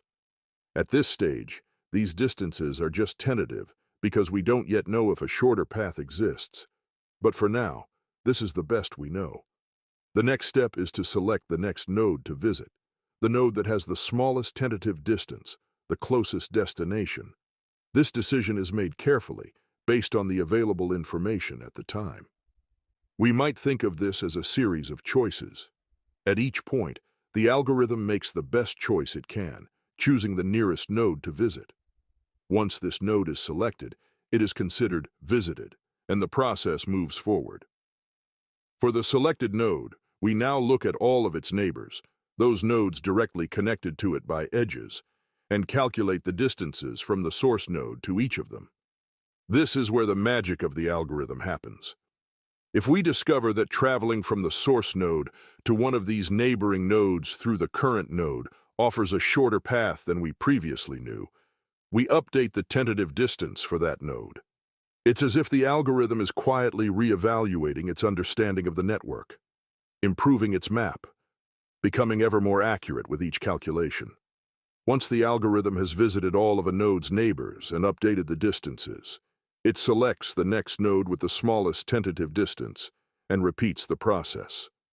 This continues, node by node, until all nodes have been visited and the shortest path to every node has been discovered. At the end of the process, we have a complete understanding of the shortest paths from the source to all other nodes in the graph, as well as the costs or distances associated with those paths. The efficiency of Dijkstra's algorithm lies in its simplicity and methodical approach. Unlike brute force methods that might try every possible path, Dijkstra's algorithm doesn't waste time exploring paths that are clearly suboptimal. Instead, it focuses its attention on the most promising paths, gradually narrowing down the possibilities until the optimal solution emerges. It's a process of steady refinement, a kind of gentle unfolding that allows us to trust that the shortest path will eventually reveal itself. What is truly remarkable about Dijkstra's algorithm is its versatility. While we began by thinking about it in terms of distance or travel time, the algorithm can be applied in any situation where we need to minimize a cost. The edges of the graph can represent anything that involves a measurable cost. It could be the monetary cost of sending information over a network, the time it takes for a car to travel between two locations, or even the amount of energy required to move between different states in a system. The underlying principle is the same. Dijkstra's algorithm helps us navigate through these costs, find the optimal route, and ensure that we are making the best possible choices based on the information available. As we reflect on the way Dijkstra's algorithm works, it invites us to consider the broader concept of decision-making and optimization. In life, as in algorithms, we are often faced with a network of choices, each leading us down different paths. And much like the algorithm, we can make the best possible decisions by carefully considering our options, evaluating the costs, and slowly but surely working toward the most efficient and effective outcome. The process is never rushed. It's about thoughtful, deliberate steps. And even though there may be obstacles or challenges along the way, with patience and care, we can always find our way forward. There is also a certain elegance in how Dijkstra's algorithm handles uncertainty. At every step, it makes decisions based on the most current and accurate information available. It doesn't need to know the entire path right away. It builds its understanding incrementally, one step at a time, constantly refining its solution. This mirrors how we often tackle problems in life, not by having all the answers at once, but by making thoughtful decisions based on what we know and adjusting our course as we learn more. Over time, these small decisions accumulate, and the path forward becomes clearer. The efficiency of Dijkstra's algorithm is further enhanced when we consider the data structures that support it. In its most basic form, the algorithm can be implemented using simple arrays or lists to track the tentative distances, though this can be inefficient for large graphs. More advanced implementations use priority queues or heaps, which allow for faster selection of the next node to visit. By using these structures, Dijkstra's algorithm can process large and complex networks more quickly, ensuring that we can find the shortest paths even in situations with thousands or millions of nodes. As we think about the time complexity of Dijkstra's algorithm, it's helpful to consider the scale of the problem. The algorithm's efficiency depends on the size of the graph, measured in terms of nodes and edges. In the simplest implementation, where an array is used to select the next node, the algorithm's time complexity is O of n squared, where n is the number of nodes. This means that as the graph grows, the time it takes to find the shortest path grows significantly. However, when using a priority queue or a binary heap, the algorithm can be made more efficient, with a time complexity of O of n log n. This improvement allows Dijkstra's algorithm to handle larger graphs more effectively, making it a powerful tool for real-world applications. Despite its power and efficiency, Dijkstra's algorithm has its limitations. It only works with graphs where all edge weights are non-negative. If any edge has a negative weight, the algorithm may fail to find the correct shortest path. In such cases, other algorithms, such as Bellman-Ford, are used, which can handle negative weights but are less efficient than Dijkstra's algorithm in graphs with only non-negative weights. As we reflect on Dijkstra's algorithm, we can appreciate not only its practical applications, but also the deeper lessons it offers about problem-solving and decision-making.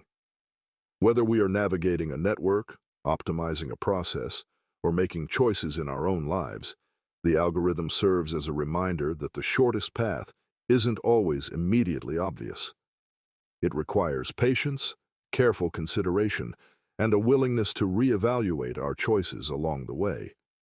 Just as Dijkstra's algorithm methodically works toward an optimal solution, we too can approach the challenges in our lives with a sense of quiet persistence, confident that the best path will eventually reveal itself. Ultimately, Dijkstra's algorithm is more than just a tool for graph traversal. It embodies the principle of thoughtful, deliberate decision-making, where each step brings us closer to a clear and effective solution. By understanding and applying this algorithm, we not only solve practical problems, but also gain insight into the nature of optimization and the quiet power of careful thought. The A-star algorithm is a powerful and intelligent method used to find the most efficient path between 2 points in a graph, just like a traveler seeking the quickest route to a destination in an unfamiliar world. It combines the strengths of Dijkstra's algorithm and a heuristic approach, creating a harmony between exploration and intuition. While Dijkstra's algorithm looks purely at the cost of traveling through a graph, a star adds an element of foresight, an estimate of the distance remaining to the destination, allowing it to make decisions not only based on the current cost, but also on the potential future cost. This foresight, this look into the future, helps A-star to make choices that bring us closer to the destination in a more intelligent and efficient way. At its core, a star is guided by 2 main components. The first is G of n, which represents the cost of the path from the start node to the current node, the journey traveled thus far. It is the known distance, the experience we've gathered as we make our way through the network. The second component is H of n, a heuristic that estimates the cost of the remaining journey from the current node to the goal.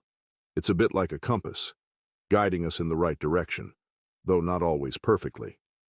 Together, these 2 components form F of n, the total cost function, which is the sum of the journey so far, G of n, and the estimated remaining journey, H of n. It is the compass that leads the way, helping the algorithm to navigate the maze of nodes and edges efficiently. Let's imagine that we are standing at the starting point, ready to begin our journey. We look out across the landscape of nodes and paths, knowing that our destination lies somewhere ahead, but unsure of the best way to get there. With A-star, our first decision is to evaluate the paths that are closest to us, not just in terms of how far they've already taken us, but also in terms of how close they are to the goal. It's a delicate balance between the past and the future, where both factors are weighted together to guide our every step. Initially, the source node is where we begin. We assign G of n a value of 0 because we are already there, and the journey to ourselves requires no cost. The heuristic, H of n, is an estimate of the distance to the destination based on the current position. We might think of this as an instinctive feeling, a sense of how far the destination feels from where we stand. Perhaps the destination seems distant, or maybe it feels close, depending on the landscape we are navigating. The A-star algorithm proceeds by exploring neighboring nodes. Each neighboring node is evaluated by calculating f of n, the sum of the known cost g of n, and the estimated cost h of n. The node with the smallest f of n is chosen to be explored next, guiding the journey forward in the most promising direction. It's as if we are making decisions at each step, not only based on where we've been, but also on where we believe we can go. The algorithm is actively seeking the path that will lead us most efficiently to our destination, drawing on both knowledge and intuition to guide our steps. As the algorithm continues, it updates its understanding of the landscape. For each node visited, the g of n values are recalculated based on the new path discovered, and the heuristic h of n remains an estimate of the distance remaining. Over time, as more nodes are explored, the algorithm refines its knowledge, gradually building a clearer and more accurate map of the best route forward. But there is another key aspect to A-star that makes it unique. It is not purely greedy, like some algorithms, which make decisions based only on the most immediate gain. Instead, A-star is thoughtful in its approach, balancing between the path already traveled and the path yet to be discovered. This is where the heuristic h of n plays a pivotal role, helping A-star to prioritize which paths to explore in order to avoid unnecessary detours. It is like walking with a sense of direction, guided by the knowledge of where you want to go, yet still considering the reality of the terrain you are traversing. A star doesn't just rush forward without consideration for what lies ahead. It is patient, methodical, and always seeking the most efficient way forward. At each step, it is constantly evaluating its choices, ensuring that the path it follows is the best possible option based on both the distance already traveled and the potential future journey.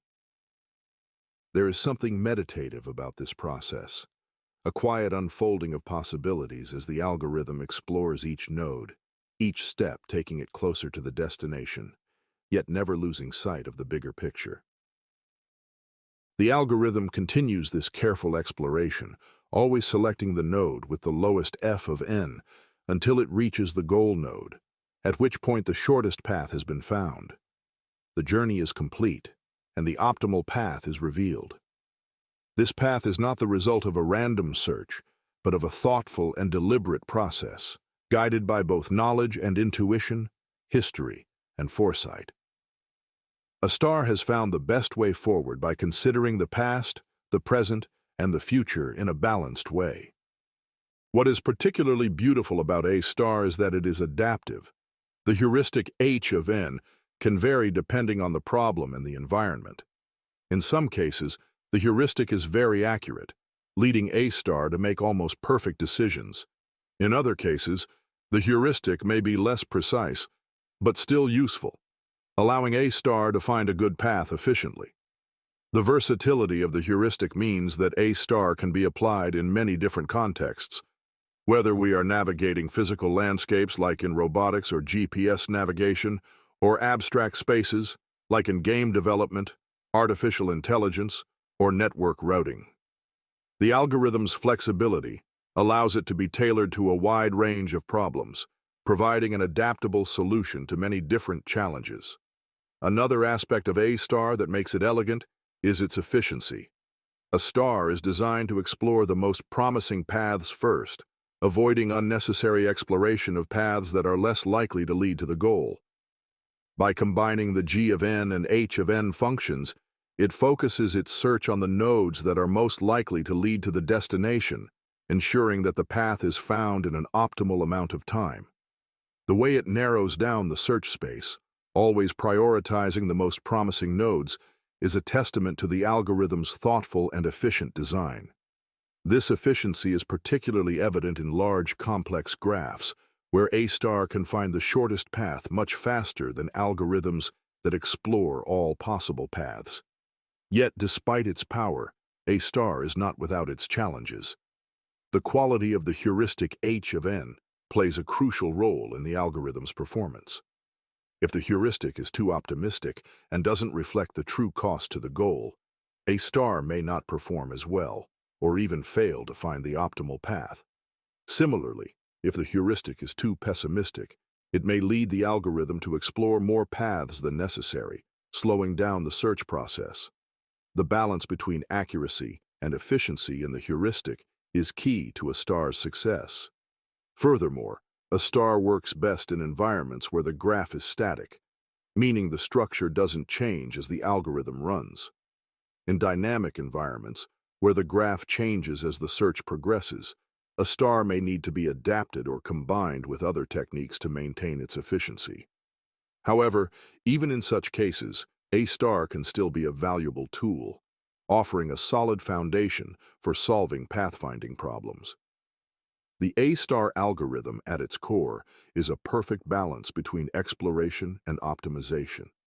It demonstrates the power of combining past knowledge with future insight, allowing us to navigate complex landscapes with both intelligence and efficiency. It teaches us that the best path is not always the easiest to see, but with patience and thoughtful calculation, it can be found.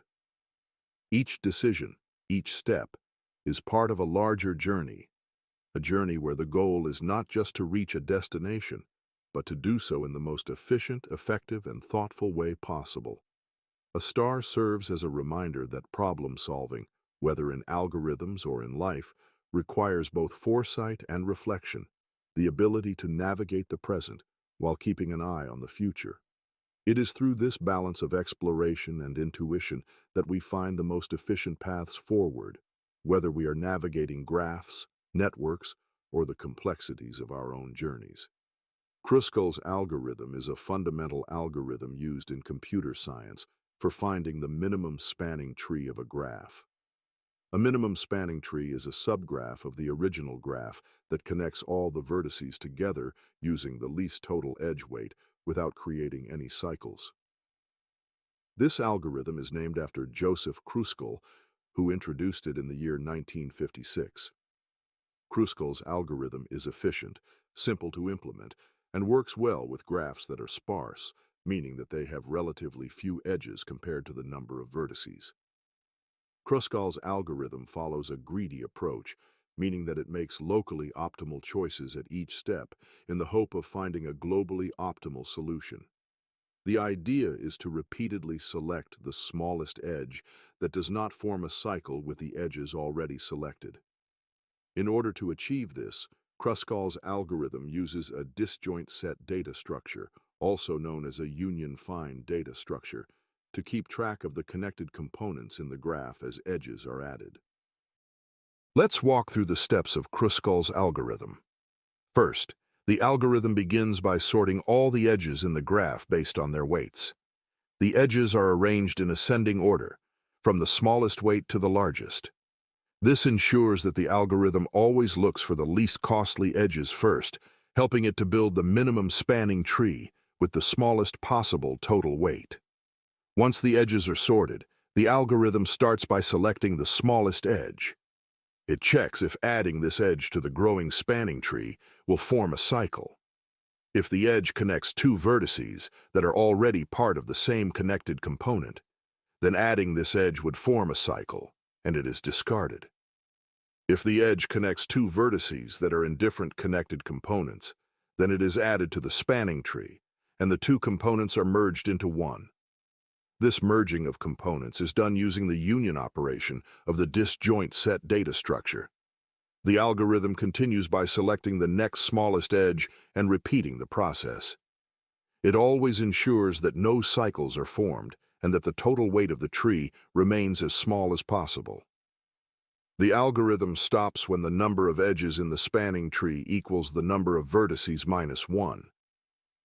Since a spanning tree always has exactly one fewer edge than the number of vertices, this condition ensures that the algorithm will eventually build a spanning tree that connects all the vertices together. Kruskal's algorithm is particularly effective when the graph is sparse, as sorting the edges takes time proportional to the number of edges, and the union-find operations are efficient. The time complexity of Kruskal's algorithm is dominated by the sorting step, which takes time proportional to the number of edges times the logarithm of the number of edges. The union-find operations are very efficient, and with the help of techniques such as path compression and union by rank, they can be performed in nearly constant time. One of the key advantages of Kruskal's algorithm is that it is very straightforward to implement and works well for a wide variety of graph structures. It does not require the graph to be connected, meaning that it can be used to find the minimum spanning tree of a disconnected graph as well.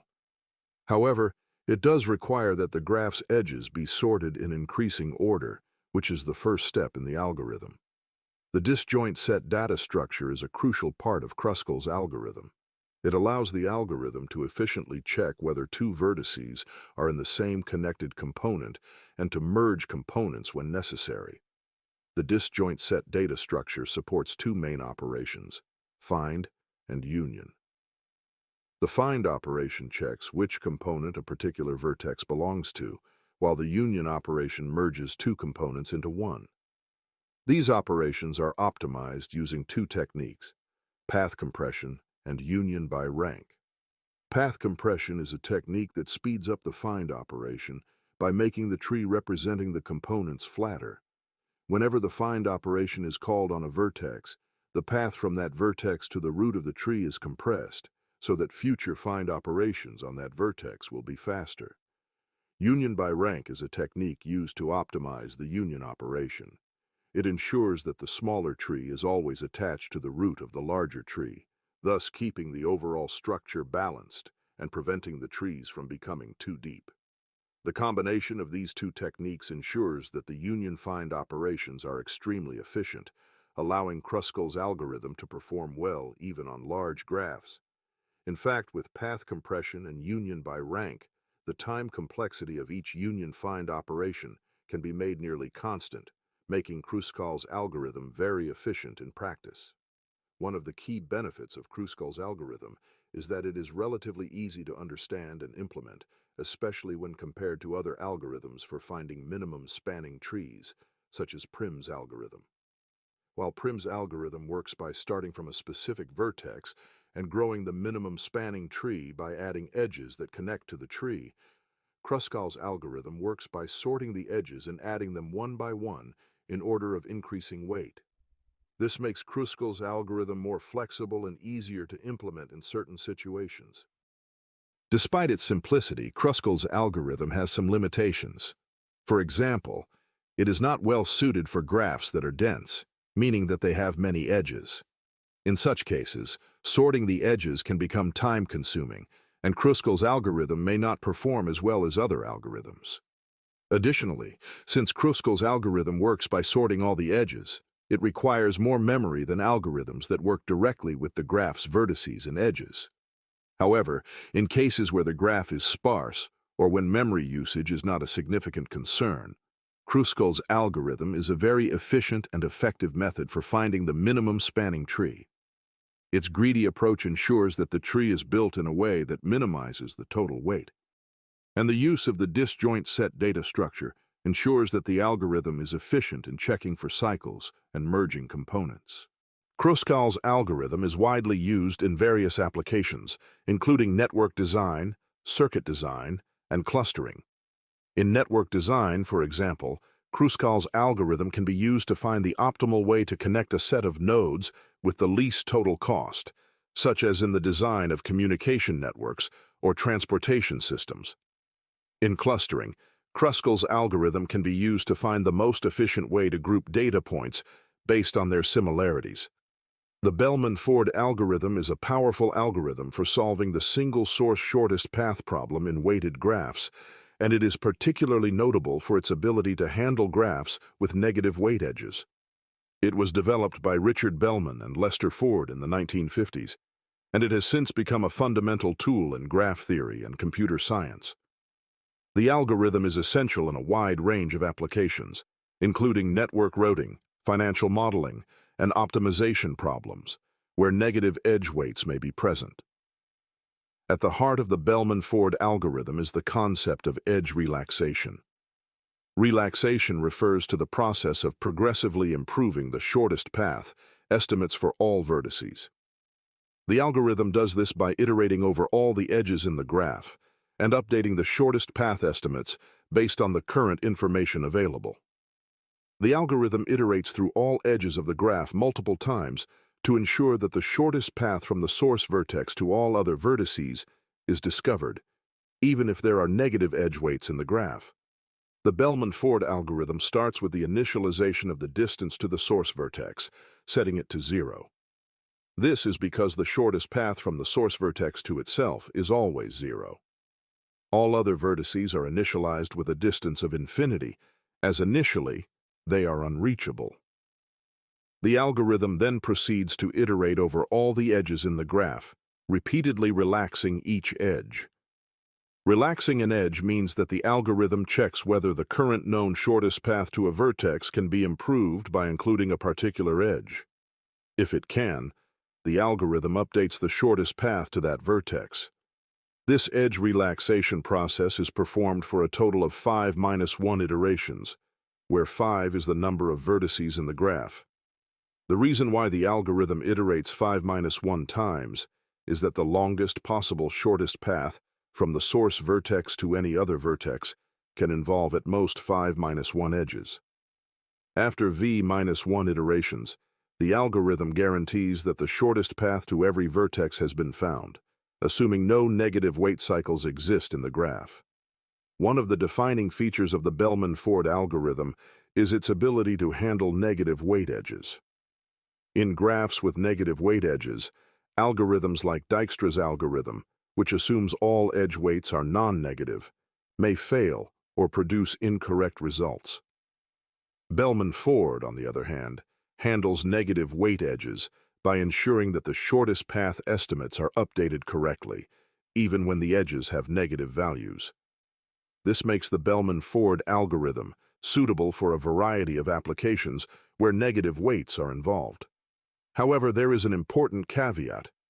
The Bellman-Ford algorithm can only find the shortest path in a graph if no negative weight cycles exist. A negative weight cycle is a cycle in the graph where the sum of the edge weights in the cycle is negative. Negative weight cycles pose a significant problem because it means that the shortest path can be continually reduced by traversing the cycle multiple times. For example, in the case of a currency exchange problem, a negative cycle could represent a situation where, by repeatedly exchanging between certain currencies, one can continually increase the amount of currency without bound. To detect negative weight cycles, the Bellman-Ford algorithm performs an additional iteration after completing v-1 iterations. During this final iteration, the algorithm checks whether any of the edge relaxations result in a shorter path. If any distance is updated, it means that a negative weight cycle exists in the graph, and the algorithm can report the presence of such cycles. The time complexity of the Bellman-Ford algorithm is O of v times e, where v is the number of vertices and e is the number of edges in the graph. This is because, for each of the 5-1 iterations, the algorithm examines all e edges to relax them. While this time complexity may seem high compared to algorithms like Dijkstra's algorithm, which has a time complexity of O of e plus v log v, the Bellman-Ford algorithm has the crucial advantage of being able to handle graphs with negative weight edges and detect negative weight cycles. Although Bellman-Ford may not be the most efficient algorithm for graphs with non-negative edge weights, its ability to handle negative weights and its simplicity make it a valuable tool in certain situations. It can be used in various domains where negative edge weights are present, such as financial systems, network routing, and optimization problems. In addition, it is often used in algorithms that need to check for negative weight cycles, such as in detecting arbitrage opportunities in currency exchange systems, where a cycle of negative weight may indicate an opportunity to make an infinite profit by repeatedly exchanging between currencies. In addition to being able to handle negative weight edges, The Bellman-Ford algorithm is also flexible in its ability to work with both directed and undirected graphs. The algorithm works on graphs regardless of whether the edges have a direction. For undirected graphs, the algorithm treats each edge as two directed edges, one in each direction, so that the algorithm can still compute the shortest path. This makes Bellman-Ford a general-purpose shortest path algorithm that can be applied to a wide range of graph types. Moreover, the Bellman-Ford algorithm can be used in the case of disconnected graphs as well. If the graph is disconnected, the algorithm will compute the shortest paths only to the vertices that are reachable from the source vertex. The distances to vertices in disconnected components will remain as infinity, signifying that there is no valid path from the source vertex to those vertices. This property makes the Bellman-Ford algorithm versatile for use with graphs that are not fully connected. Despite its ability to handle negative weights and detect negative cycles, the Bellman-Ford algorithm is not without its drawbacks. Its primary disadvantage is its time complexity. As mentioned earlier, its time complexity is O of V times E, which can be inefficient for graphs with a large number of vertices and edges. In such cases, more specialized algorithms, like Dijkstra's algorithm, may be preferable. However, Dijkstra's algorithm is limited to graphs with non-negative edge weights, and so it cannot be used for graphs that contain negative weight edges. For graphs that contain both positive and negative weights, but no negative weight cycles, the Bellman-Ford algorithm is a more appropriate choice. Additionally, in real-world scenarios where graphs may have a very high number of edges, the Bellman-Ford algorithm's performance can degrade, especially if the graph is dense. In such cases, alternatives such as the Johnson's algorithm, which uses Bellman-Ford as a subroutine to reweight the edges, might be more efficient for finding all pairs' shortest paths. The Bellman-Ford algorithm is also often used in dynamic programming applications. Its iterative nature makes it suitable for problems where a solution can be built progressively, step by step. For example, in problems related to the shortest path in graphs with varying edge weights, the Bellman-Ford algorithm can adapt to these changes and efficiently find the shortest paths. The P versus NP problem is one of the most fundamental and challenging unsolved problems in computer science and mathematics. It revolves around the question of whether every problem that can be verified quickly can also be solved quickly. To break this down, we need to understand what is meant by the classes P and NP, and what the relationship between them could be. The class P is the set of problems that can be solved in polynomial time. Polynomial time means that the time it takes to solve the problem increases at a rate that is manageable as the size of the input grows. For example, if a problem takes a few steps to solve with small input sizes, but as the input size grows, the number of steps increases in a predictable, manageable way. Problems in the P class can be solved efficiently by algorithms. Classic examples of problems in P include basic arithmetic, sorting a list of numbers, and searching for a specific value in a list. The class NP, on the other hand, is the set of problems for which a proposed solution can be verified in polynomial time. This means that, if we are given a potential solution to a problem, we can quickly check whether that solution is correct, but it may not necessarily be easy or efficient to find the solution in the first place. Problems in NP are called non-deterministic polynomial time problems. A classic example of a problem in NP is the traveling salesman problem, where given a proposed route for a salesman to travel between several cities, we can quickly check whether the route is valid and meets the requirements. But finding the shortest possible route is much more challenging. The central question of the P versus NP problem is whether these two classes are the same. In other words, the problem asks, is every problem for which a solution can be verified in polynomial time also solvable in polynomial time? Or more simply, is P equal to NP?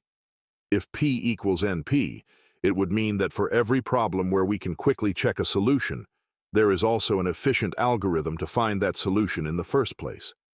This would have profound implications for fields like cryptography, optimization, and artificial intelligence, among others. Many problems that are currently considered intractable, such as large-scale optimization problems, could potentially be solved efficiently if P were to equal NP.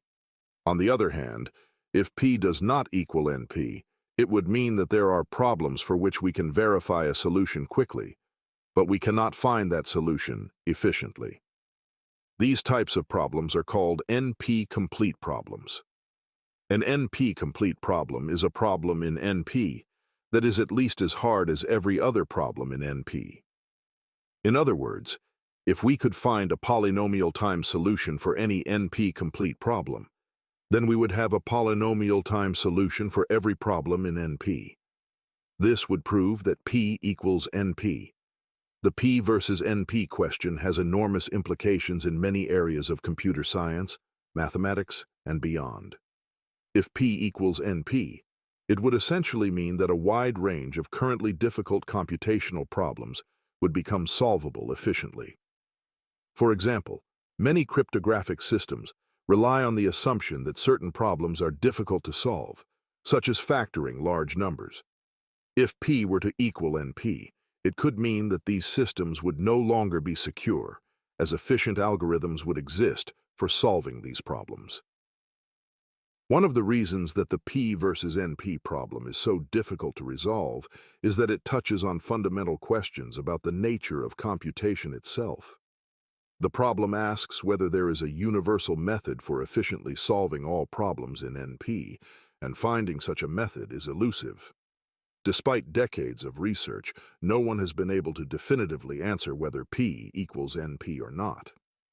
Many researchers believe that P does not equal NP, but proving this has proven to be extraordinarily challenging. To understand why this problem is so difficult, consider the implications of proving that P equals NP. If we could prove that P equals NP, it would mean finding an algorithm that can solve all NP problems efficiently. This is a monumental task because NP problems can be incredibly diverse.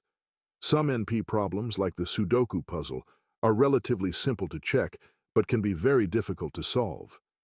Others, like the graph coloring problem, are even more complex and require sophisticated techniques to even approach a solution. Finding a universal algorithm that can efficiently solve all NP problems seems highly unlikely, but proving that this is the case is equally difficult. On the other hand, if we could prove that P does not equal NP, we would be showing that there are problems for which we will never be able to find an efficient algorithm to solve. This might seem like a less exciting outcome, but it would have profound implications for how we approach problems in fields like cryptography and optimization. It would confirm that certain problems are inherently difficult, and that no matter how much computing power or clever algorithms we develop, we will not be able to solve them in a reasonable amount of time. The P versus NP problem has many important consequences for a variety of fields. In cryptography, for example, the security of many systems is based on the assumption that certain problems are difficult to solve, such as factoring large numbers or solving certain types of equations. If P were to equal NP, these problems would become easy to solve, and many cryptographic systems could be broken. Conversely, if P does not equal NP, these systems would remain secure. In artificial intelligence, the P versus NP question has implications for the efficiency of algorithms used to solve complex problems like optimization, planning, and reasoning. If P equals NP, it could lead to breakthroughs in AI, as many of the problems currently considered intractable could be solved efficiently. On the other hand, if P does not equal NP, it would suggest that some problems in AI are inherently difficult and cannot be solved efficiently. In optimization problems, where the goal is to find the best solution to a given problem, such as finding the shortest path or the most efficient allocation of resources, the P versus NP question is highly relevant. Many optimization problems are NP-complete, meaning that they are among the hardest problems in NP. If P equals NP, It would mean that we could find efficient solutions to these problems, revolutionizing fields like logistics, finance, and resource management. If P does not equal NP, it would mean that these problems are inherently hard to solve, and we would need to look for approximation methods or heuristic algorithms. The P versus NP problem is not just a theoretical question. It has real-world consequences for how we design algorithms, solve problems, and build secure systems. Despite decades of effort, the question remains unanswered, and it continues to be one of the most important unsolved problems in computer science. It is one of the Millennium Prize problems, a set of 7 problems that were posed by the Clay Mathematics Institute in 2000. A correct solution to the P versus NP problem would not only resolve a long-standing open question, but would also yield a reward of $1 million. Many researchers believe that P does not equal NP, but no one has yet been able to prove this conclusively. The problem is difficult because it is fundamentally about understanding the limits of computation. The answer to the question could have profound implications for mathematics, computer science, and even philosophy, as it touches on the nature of problem-solving and the very essence of what can and cannot be computed efficiently. Cryptographic hash functions are a cornerstone of modern cryptography, playing a crucial role in ensuring data integrity, authentication, and security across a variety of applications. At their core, cryptographic hash functions take an input, or message, and generate a fixed-size output, often referred to as a hash or digest. This process is deterministic, meaning that for a given input, the hash function will always produce the same output. However, the output, or hash, is designed to be unique to the input in such a way that even a small change in the input will produce a completely different hash. One of the key properties of cryptographic hash functions is that they are designed to be collision-resistant. This means that it should be extremely unlikely for 2 different inputs to produce the same hash. Collision resistance is important because if 2 distinct inputs generate the same hash, it could undermine the security of systems that rely on the uniqueness of hashes. For example, in digital signatures or data integrity checks, if 2 different pieces of data have the same hash, an attacker could potentially substitute one for the other without detection. Another important property of cryptographic hash functions is pre-image resistance, also known as one-wayness. This property ensures that it is computationally infeasible to reverse engineer the original input from its hash value. In other words, given a hash, it should be practically impossible to determine the input data that produced it. This is important for maintaining the confidentiality and security of data, as it ensures that the hash cannot be used to derive the original message.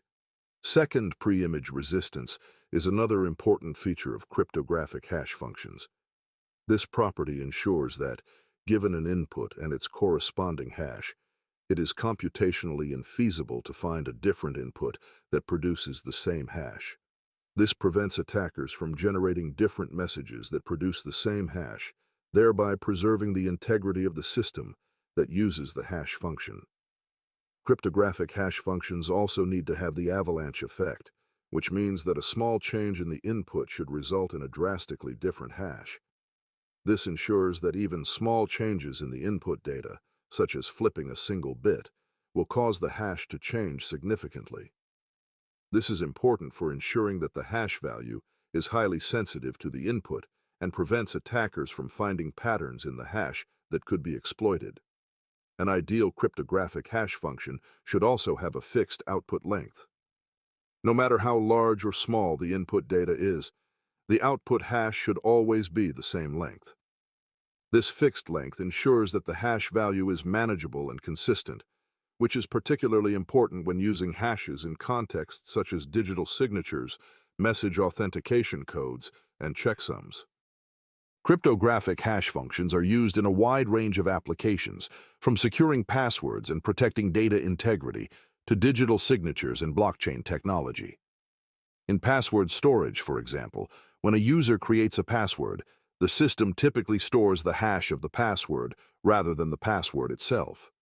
This way, even if an attacker gains access to the password database, they cannot recover the original passwords, as hash functions are one-way functions. When the user logs in, the system hashes the entered password and compares it to the stored hash to authenticate the user. In digital signatures, cryptographic hash functions are used to generate a unique hash of a message that is then signed with a private key. The recipient of the message can verify the authenticity of the signature by hashing the message themselves and comparing the result with the signed hash. If the hashes match, it means that the message has not been tampered with and that the signature is authentic. In blockchain technology, cryptographic hash functions play a critical role in ensuring the security and immutability of the blockchain.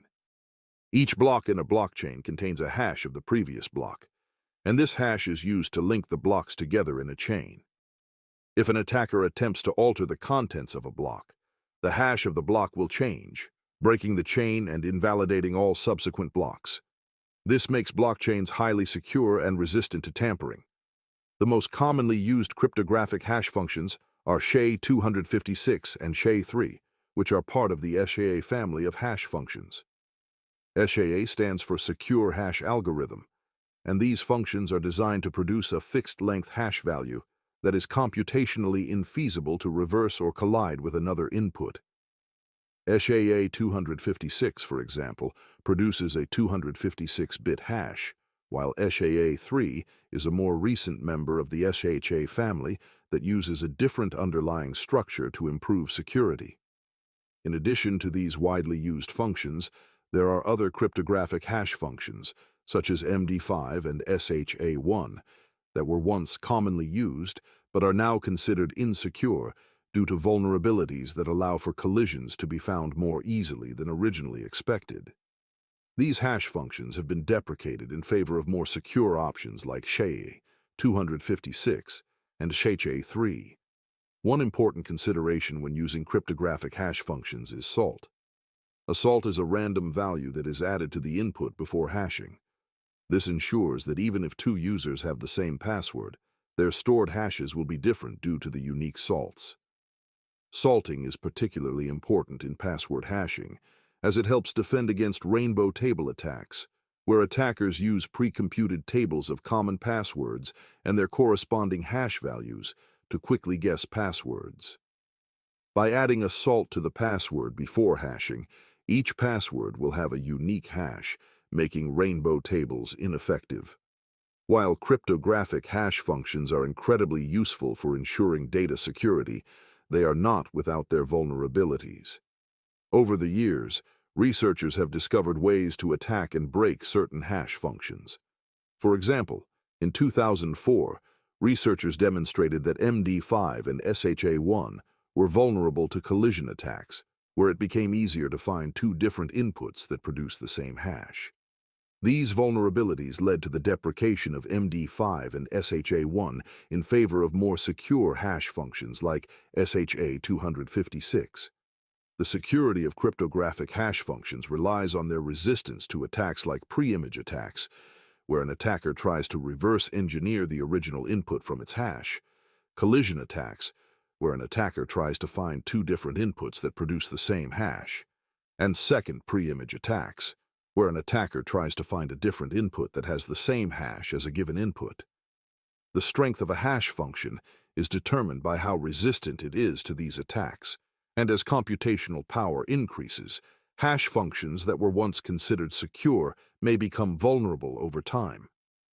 Another aspect of cryptographic hash functions is their role in hash-based message authentication codes, or HMACs.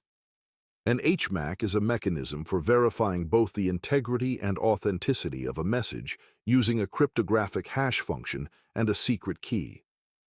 The message is hashed along with the secret key, and the resulting hash is sent along with the message.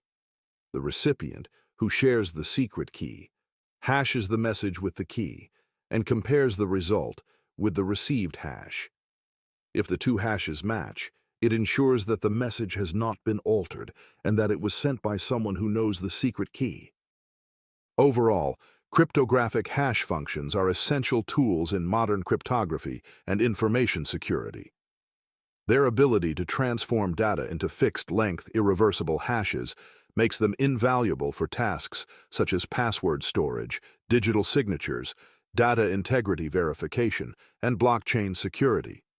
The properties of cryptographic hash functions, including collision resistance, pre-image resistance, and second pre-image resistance, ensure that they can be used in secure and reliable systems. However, the cryptographic community must remain vigilant in monitoring and analyzing the security of hash functions.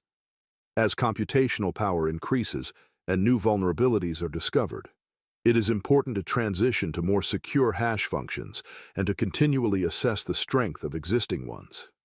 In the ever-evolving field of cryptography, cryptographic hash functions are a vital component, providing the foundation for secure communication, data integrity, and privacy in the digital world.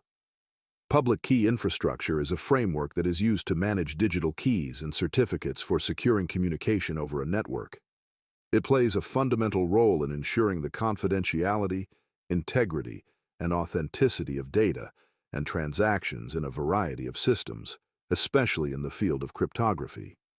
The primary purpose of public key infrastructure is to provide a secure method of exchanging information in an environment where the participants may not necessarily trust each other.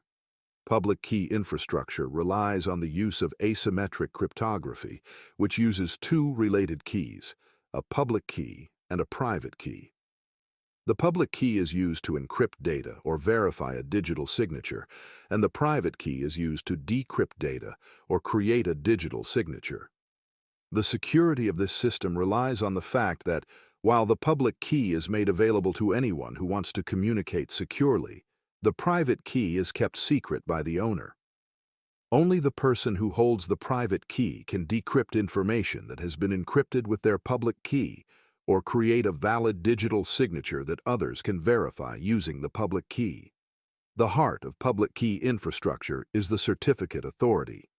A certificate authority, or CA, is a trusted organization or entity responsible for issuing and verifying digital certificates.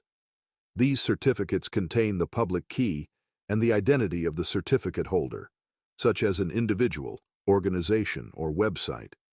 The certificate authority verifies the identity of the certificate holder before issuing a certificate, ensuring that the public key contained in the certificate belongs to the person or entity it claims to belong to. This process is essential for establishing trust in digital communication, as it ensures that the public keys used for encryption and digital signatures are associated with legitimate parties. Digital certificates issued by a certificate authority are typically based on a standard known as X.509, which defines the format and content of the certificate.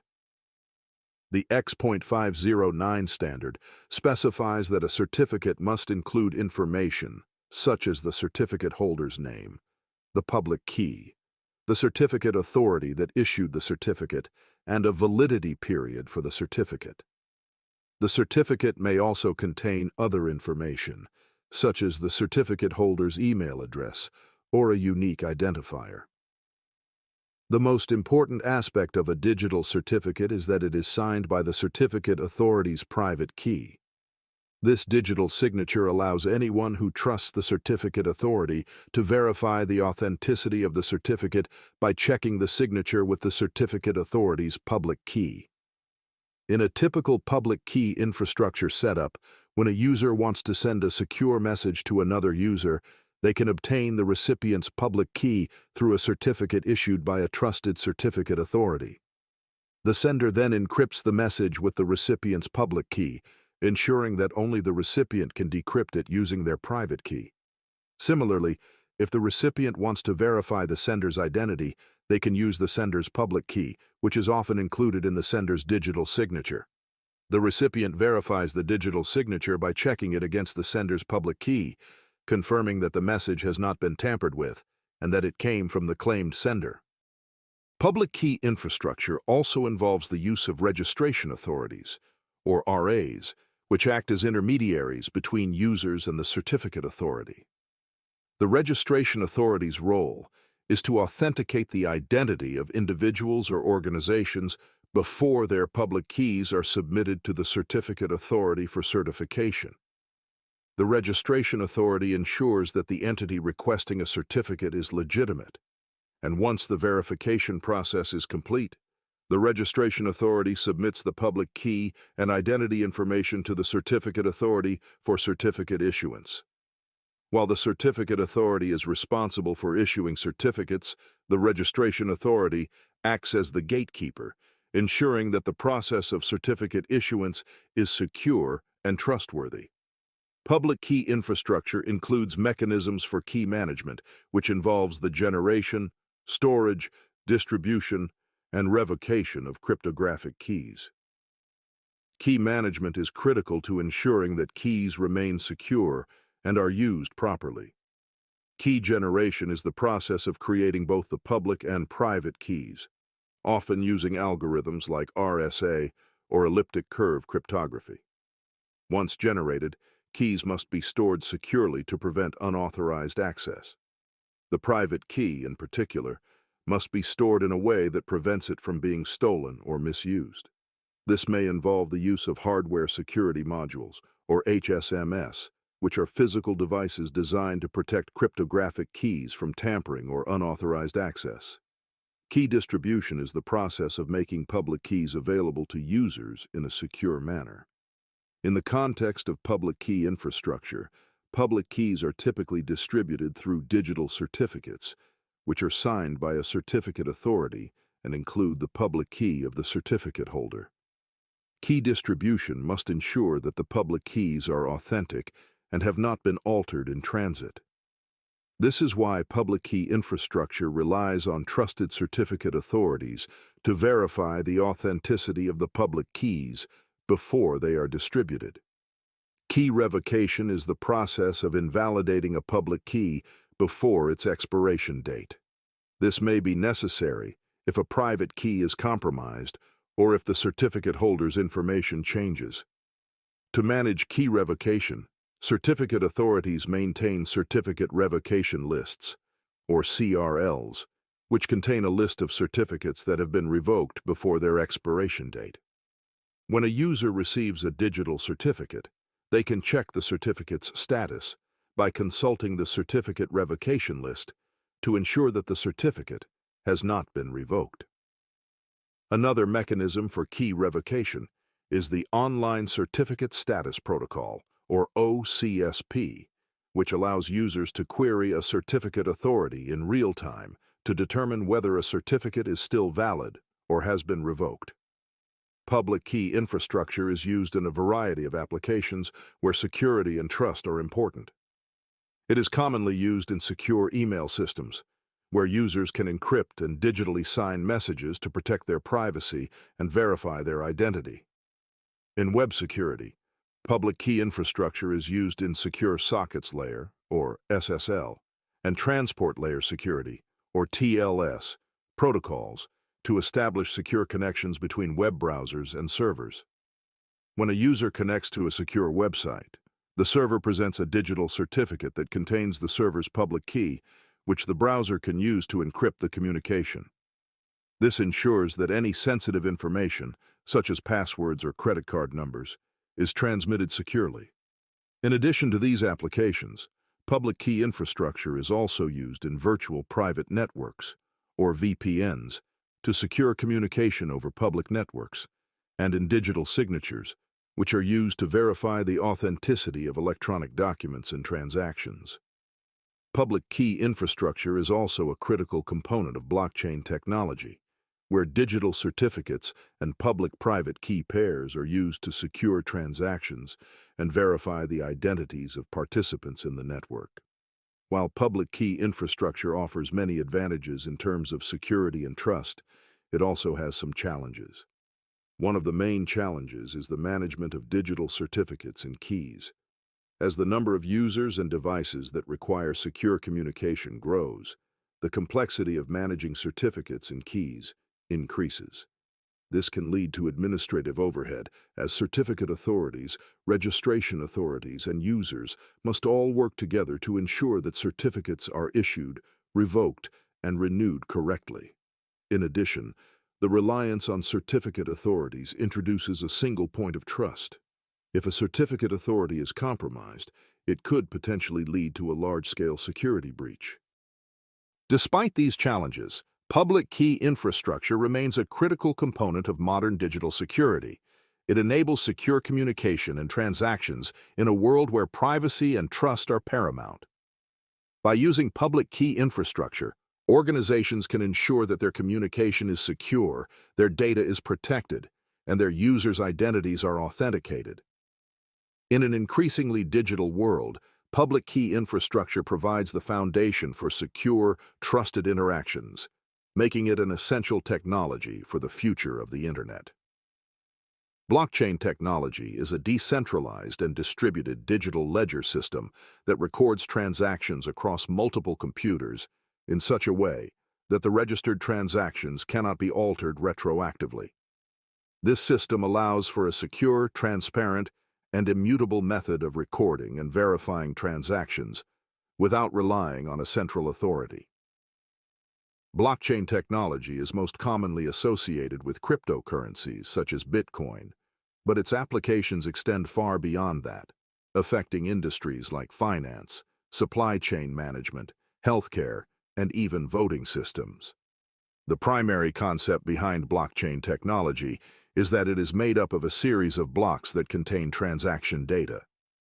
Each block is linked to the previous block, forming a chain of blocks, hence the term blockchain. Each block contains a list of transactions, a timestamp, and a hash, which is a unique code generated using cryptographic algorithms. The hash of each block is also used to create the hash of the next block, creating a chain of blocks that is extremely difficult to tamper with. The first block in a blockchain is known as the genesis block, and from there, new blocks are added to the chain in a sequential manner. Each time a new block is added, the entire network of computers that make up the blockchain must agree on the validity of the transactions contained within the block. This process is known as consensus, and it is one of the core principles that makes blockchain technology so secure and reliable. The decentralized nature of blockchain means that there is no single point of control or failure. Instead of relying on a central authority or intermediary, blockchain operates on a distributed network of nodes, which are individual computers or devices that participate in the blockchain network. Each node stores a copy of the entire blockchain, and the nodes communicate with each other to validate and propagate new transactions. Because every node has a copy of the blockchain, no one node or group of nodes can manipulate the data without the consensus of the rest of the network. This decentralized architecture offers several advantages over traditional centralized systems. First, it makes blockchain technology highly resistant to censorship. Since there is no central authority that controls the network, no single entity can block or alter transactions. Additionally, blockchain offers greater transparency, as all transactions are recorded on a public ledger that can be accessed by anyone. This level of transparency helps to build trust among users, as they can independently verify the accuracy and integrity of the data. One of the most important features of blockchain technology is its immutability. Once a transaction has been recorded on the blockchain, it is practically impossible to alter or delete it. This is due to the cryptographic nature of the blockchain and the fact that each block is linked to the previous block via a hash. If someone were to attempt to modify a block, they would have to change not only the block itself, but also the hash of every subsequent block in the chain. This would require an enormous amount of computational power, making it virtually impossible to tamper with the data without being detected by the network. Blockchain technology relies on cryptography to secure transactions and ensure the integrity of the data. Every transaction on a blockchain is signed using private keys, which are secret codes known only to the user initiating the transaction. These private keys are used to create a digital signature that proves the authenticity of the transaction. Once a transaction is signed with a private key, it is broadcast to the network, where other participants can verify the signature using the corresponding public key. This ensures that the transaction was initiated by the rightful owner of the private key and that it has not been altered. One of the most common consensus mechanisms used in blockchain networks is proof of work. In a proof of work system, participants called miners compete to solve complex mathematical puzzles in order to add a new block to the blockchain. The first miner to solve the puzzle gets the right to add the block to the chain and is rewarded with cryptocurrency, such as Bitcoin. This process is known as mining, and it requires a significant amount of computational power. The difficulty of the mathematical puzzle is adjusted over time to ensure that new blocks are added to the blockchain at a relatively consistent rate. Another consensus mechanism is proof of stake, which is considered to be more energy efficient than proof of work. In a proof-of-stake system, participants called validators are chosen to create new blocks based on the number of cryptocurrency tokens they hold and are willing to stake as collateral. Validators are rewarded with transaction fees and in some cases new tokens for their participation. Proof-of-stake reduces the energy consumption associated with blockchain networks, as it does not require the computationally intensive mining process used in proof of work. While blockchain technology has its roots in cryptocurrency, it has many other use cases outside of digital currencies. One of the most promising applications of blockchain is in supply chain management. By using blockchain, companies can create transparent, tamper-proof records of every step in the supply chain, from the production of goods to their final delivery to consumers. This allows businesses to track the movement of products in real time and verify that the products have been ethically sourced and produced. Additionally, consumers can use blockchain to verify the authenticity and origin of the products they purchase, which can help to combat fraud and counterfeiting. Blockchain is also being used in healthcare to improve the security and interoperability of medical records. By storing medical data on a blockchain, patients can have greater control over their health information and ensure that it is shared securely with healthcare providers. Blockchain can also be used to verify the authenticity of pharmaceuticals, ensuring that drugs are not counterfeit and that they have been stored and transported under the correct conditions. In voting systems, blockchain technology can provide a transparent and tamper-proof method of conducting elections. By recording votes on a blockchain, it becomes nearly impossible for anyone to alter the results after the fact. Additionally, blockchain can help to reduce the risk of voter fraud and ensure that every vote is counted accurately. This has the potential to improve the integrity of elections and increase voter confidence in the electoral process. Blockchain is also making waves in the world of smart contracts, which are self-executing contracts with the terms of the agreement directly written into code. These contracts can automatically execute when certain conditions are met, eliminating the need for intermediaries and reducing the potential for fraud or human error. Smart contracts can be used in a variety of industries, including finance, insurance, and real estate, to automate processes and reduce costs. While blockchain technology has many advantages, it also faces several challenges. One of the biggest challenges is scalability. As more transactions are added to the blockchain, the size of the blockchain grows, and the network can become slower and less efficient. This has led to efforts to improve the scalability of blockchain networks through techniques such as sharding and Layer 2 solutions. Sharding involves splitting the blockchain into smaller, more manageable pieces, while Layer 2 solutions involve creating secondary networks that can process transactions off-chain and then settle them on the main blockchain. Another challenge facing blockchain technology is regulation. As blockchain becomes more widely adopted, governments and regulatory bodies are working to establish rules and guidelines for its use. This includes addressing concerns related to money laundering, taxation, and consumer protection. While blockchain has the potential to disrupt many industries, regulatory clarity is necessary to ensure that it is used responsibly and that its benefits can be fully realized. Machine learning is a subset of artificial intelligence that enables systems to learn and make decisions without being explicitly programmed. Instead of relying on hard-coded instructions, machine learning algorithms analyze patterns in data and use them to make predictions or decisions. This ability to learn from data makes machine learning a powerful tool in a wide range of applications, from recommending products to diagnosing diseases.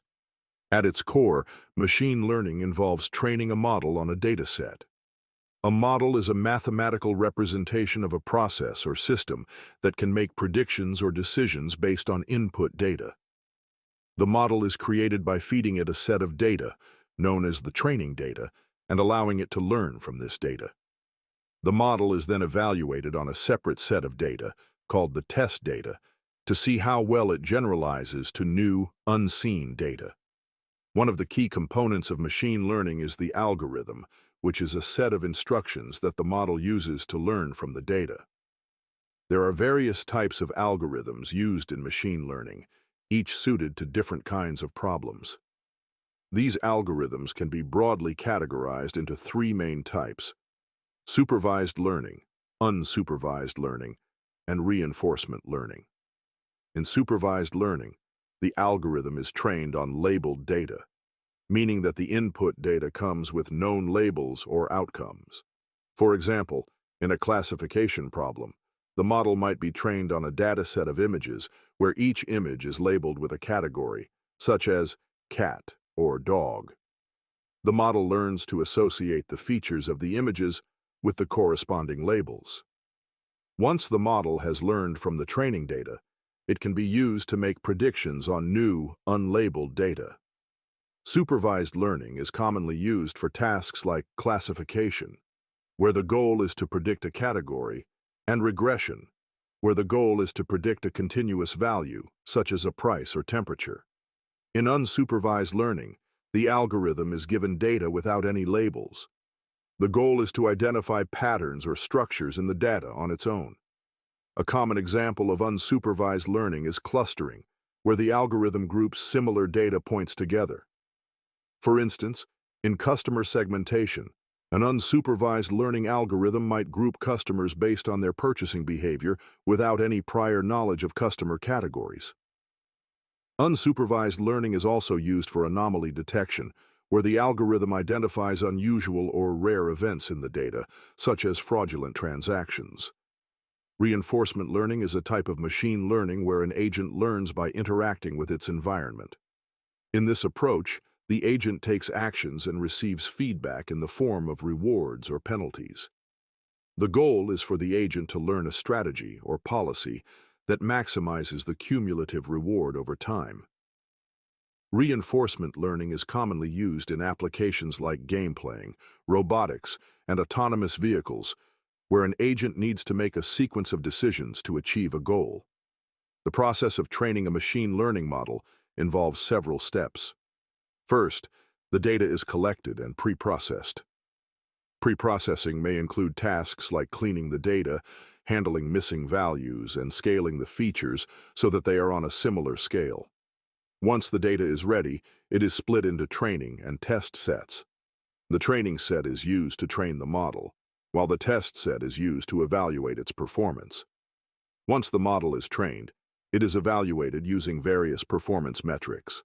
For classification problems, common metrics include accuracy, precision, recall, and F1 score. Accuracy measures the proportion of correct predictions, while precision and recall evaluate the model's ability to make correct positive predictions. The F1 score is the harmonic mean of precision and recall, providing a single measure of a model's performance. For regression problems, metrics like mean squared error and mean absolute error are used to assess the model's ability to predict continuous values. There are different types of machine learning models, each suited to different tasks. Linear regression is a simple model used for regression tasks, where the goal is to predict a continuous value. It works by finding the best fitting line through the data points that minimizes the difference between the predicted and actual values.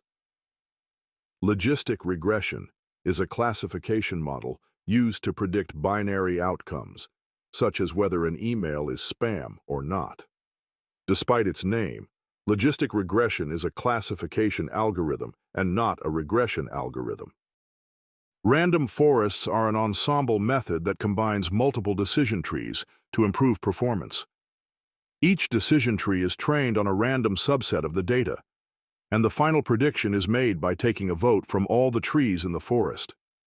Random forests are more robust than individual decision trees and are less prone to overfitting. Support vector machines are another type of model used for classification tasks. They work by finding a hyperplane that best separates the classes in the feature space. Support vector machines are particularly effective in high-dimensional spaces and are used in tasks like image recognition and text classification. Neural networks are a class of models inspired by the human brain. They are composed of layers of interconnected nodes, or neurons, that process and transform the input data. Each neuron applies a mathematical function to the input and passes the result to the next layer. Neural networks are particularly powerful for complex tasks like image and speech recognition, natural language processing, and game playing. A specific type of neural network, known as a deep neural network, uses many layers to learn hierarchical representations of the data. The process of training a neural network involves adjusting the weights of the connections between neurons using an optimization algorithm like gradient descent. Machine learning models can be trained using a variety of optimization algorithms. The goal of an optimization algorithm is to find the set of model parameters that minimizes or maximizes a specific objective function. Gradient descent is one of the most commonly used optimization algorithms. It works by calculating the gradient, or slope, of the objective function with respect to the model parameters and adjusting the parameters in the direction that reduces the error. There are different variants of gradient descent, including stochastic gradient descent and mini-batch gradient descent, which are used to improve the efficiency and convergence of the training process. In addition to training and optimizing models, model evaluation is an important part of the machine learning process. It is essential to evaluate how well the model generalizes to new, unseen data. Cross-validation is a technique used to assess the model's performance by splitting the data into multiple folds and training the model on different subsets of the data. This helps to mitigate the risk of overfitting and ensures that the model's performance is not dependent on a specific subset of the data. Another important consideration in machine learning is bias and variance. Bias refers to the error introduced by the model's assumptions about the data, while variance refers to the error introduced by the model's sensitivity to fluctuations in the training data. The goal is to find a model with low bias and low variance, which is often referred to as the bias-variance trade-off. A model with high bias may be too simplistic and underfit the data, while a model with high variance may overfit the data and fail to generalize well to new data. Finally, machine learning is not just about building models, but also about understanding and interpreting the results. Explainability is an important aspect of machine learning, especially in fields like healthcare and finance, where it is crucial to understand how a model makes its decisions. Techniques like LIME and SHAP can be used to explain the predictions of complex models, such as deep neural networks, by approximating the model with simpler, interpretable models for specific instances. Machine learning has a wide range of applications in today's world. It is used in recommendation systems, such as the ones used by Netflix and Amazon to suggest movies or products. It powers image recognition systems, allowing machines to detect and classify objects in images. Machine learning is also used in natural language processing to enable machines to understand and generate human language. Other applications include fraud detection, predictive maintenance, autonomous vehicles, and healthcare diagnostics. As machine learning continues to evolve, it holds the potential to transform many industries and create new opportunities. However, it also presents challenges related to data privacy, algorithmic bias, and ethical concerns. As we continue to develop and deploy machine learning systems, it is essential to ensure that they are used responsibly and that their impact on society is positive. Neural networks are a class of machine learning models inspired by the structure and functioning of the human brain. A neural network is composed of layers of interconnected nodes, or neurons, which process and transform input data to make predictions or decisions. Neural networks have proven to be highly effective for solving complex tasks like image recognition, speech recognition, natural language processing, and game playing, among others. These tasks often involve high-dimensional and unstructured data, making neural networks especially suited for handling such challenges. At the core of a neural network is the neuron, which is a computational unit that processes information. Each neuron receives input from other neurons or from external sources, applies a mathematical function to the input, and then passes the result to the next layer of neurons. Neurons are organized into layers, and a neural network typically has three types of layers: the input layer, one or more hidden layers, and the output layer. The input layer is the first layer of the network and is responsible for receiving the raw data. Each neuron in the input layer represents a feature or attribute of the data. For example, in an image classification task, the input layer would receive pixel values as the input. These values are then passed on to the hidden layers. The hidden layers are the intermediate layers between the input and output layers.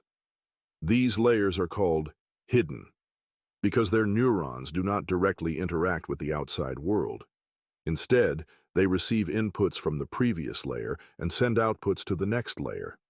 Each hidden layer consists of neurons that perform calculations based on weighted inputs and apply an activation function to produce an output.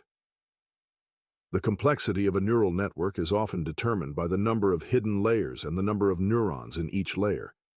Deep neural networks, which contain many hidden layers, are a specific type of neural network that has proven to be highly effective for tasks such as image and speech recognition. The output layer is the final layer of the network, and it produces the model's prediction or decision. In a classification task, the output layer may have one neuron for each class, and the output will be a probability distribution over those classes.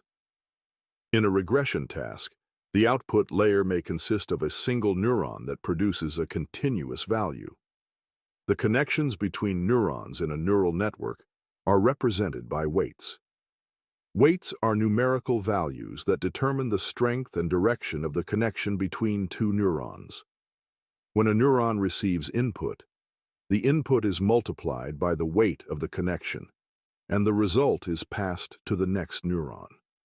The goal of training a neural network is to adjust these weights in such a way that the network's predictions are as accurate as possible.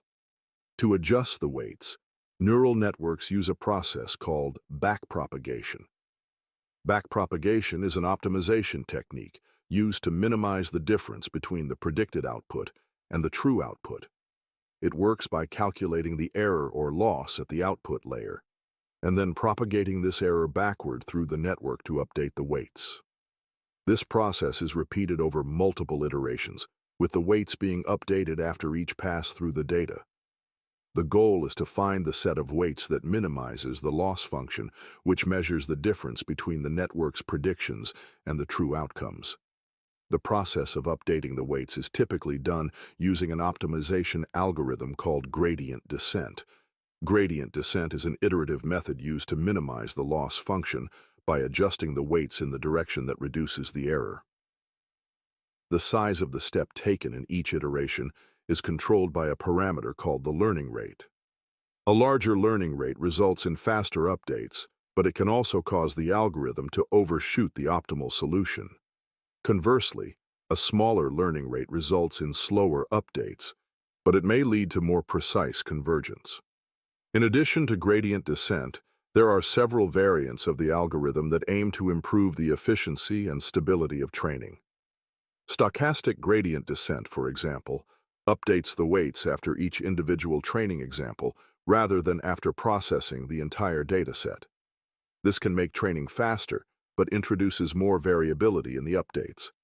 Mini-batch gradient descent is a compromise, where the weights are updated after processing a small batch of data points. This approach combines the efficiency of stochastic gradient descent with the stability of batch gradient descent. Neural networks rely on activation functions to introduce non-linearity into the model. Without non-linearity, the network would be essentially a linear model, and it would not be able to solve complex problems like image classification or language translation. Activation functions determine whether a neuron should be activated or not, based on the input it receives. Some common activation functions include dot, the sigmoid function, which maps the input to a value between 0 and 1. It is often used in binary classification tasks. The tanh function, which maps the input to a value between -1 and 1. It is similar to the sigmoid, but has a broader range.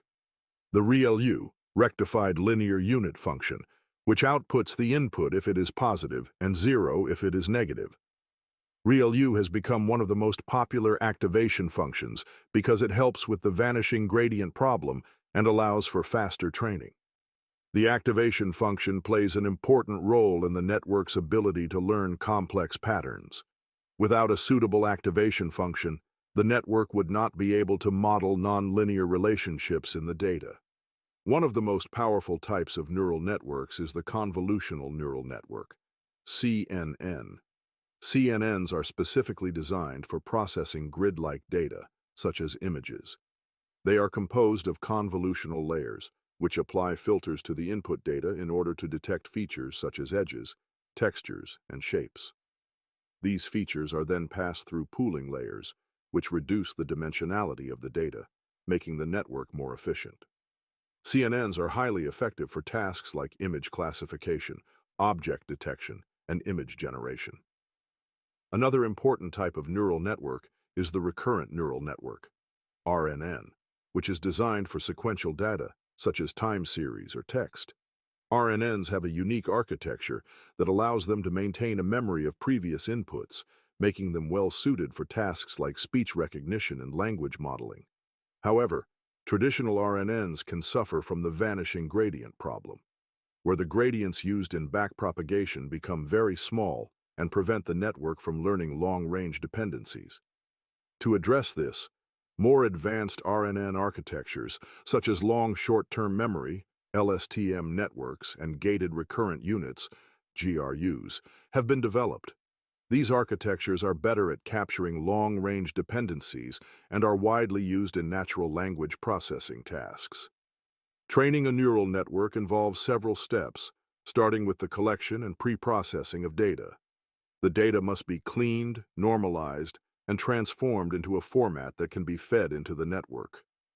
After the data is prepared, it is split into training, validation, and test sets. The training set is used to teach the network, while the validation set is used to tune hyperparameters and prevent overfitting. The test set is used to evaluate the performance of the trained model. Overfitting is a common problem in neural networks, where the model becomes too complex and starts to memorize the training data instead of generalizing to new data.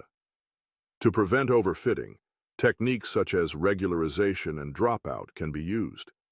Regularization involves adding a penalty to the loss function to discourage the model from becoming too complex, while dropout randomly disables some neurons during training to prevent the network from relying too heavily on specific neurons.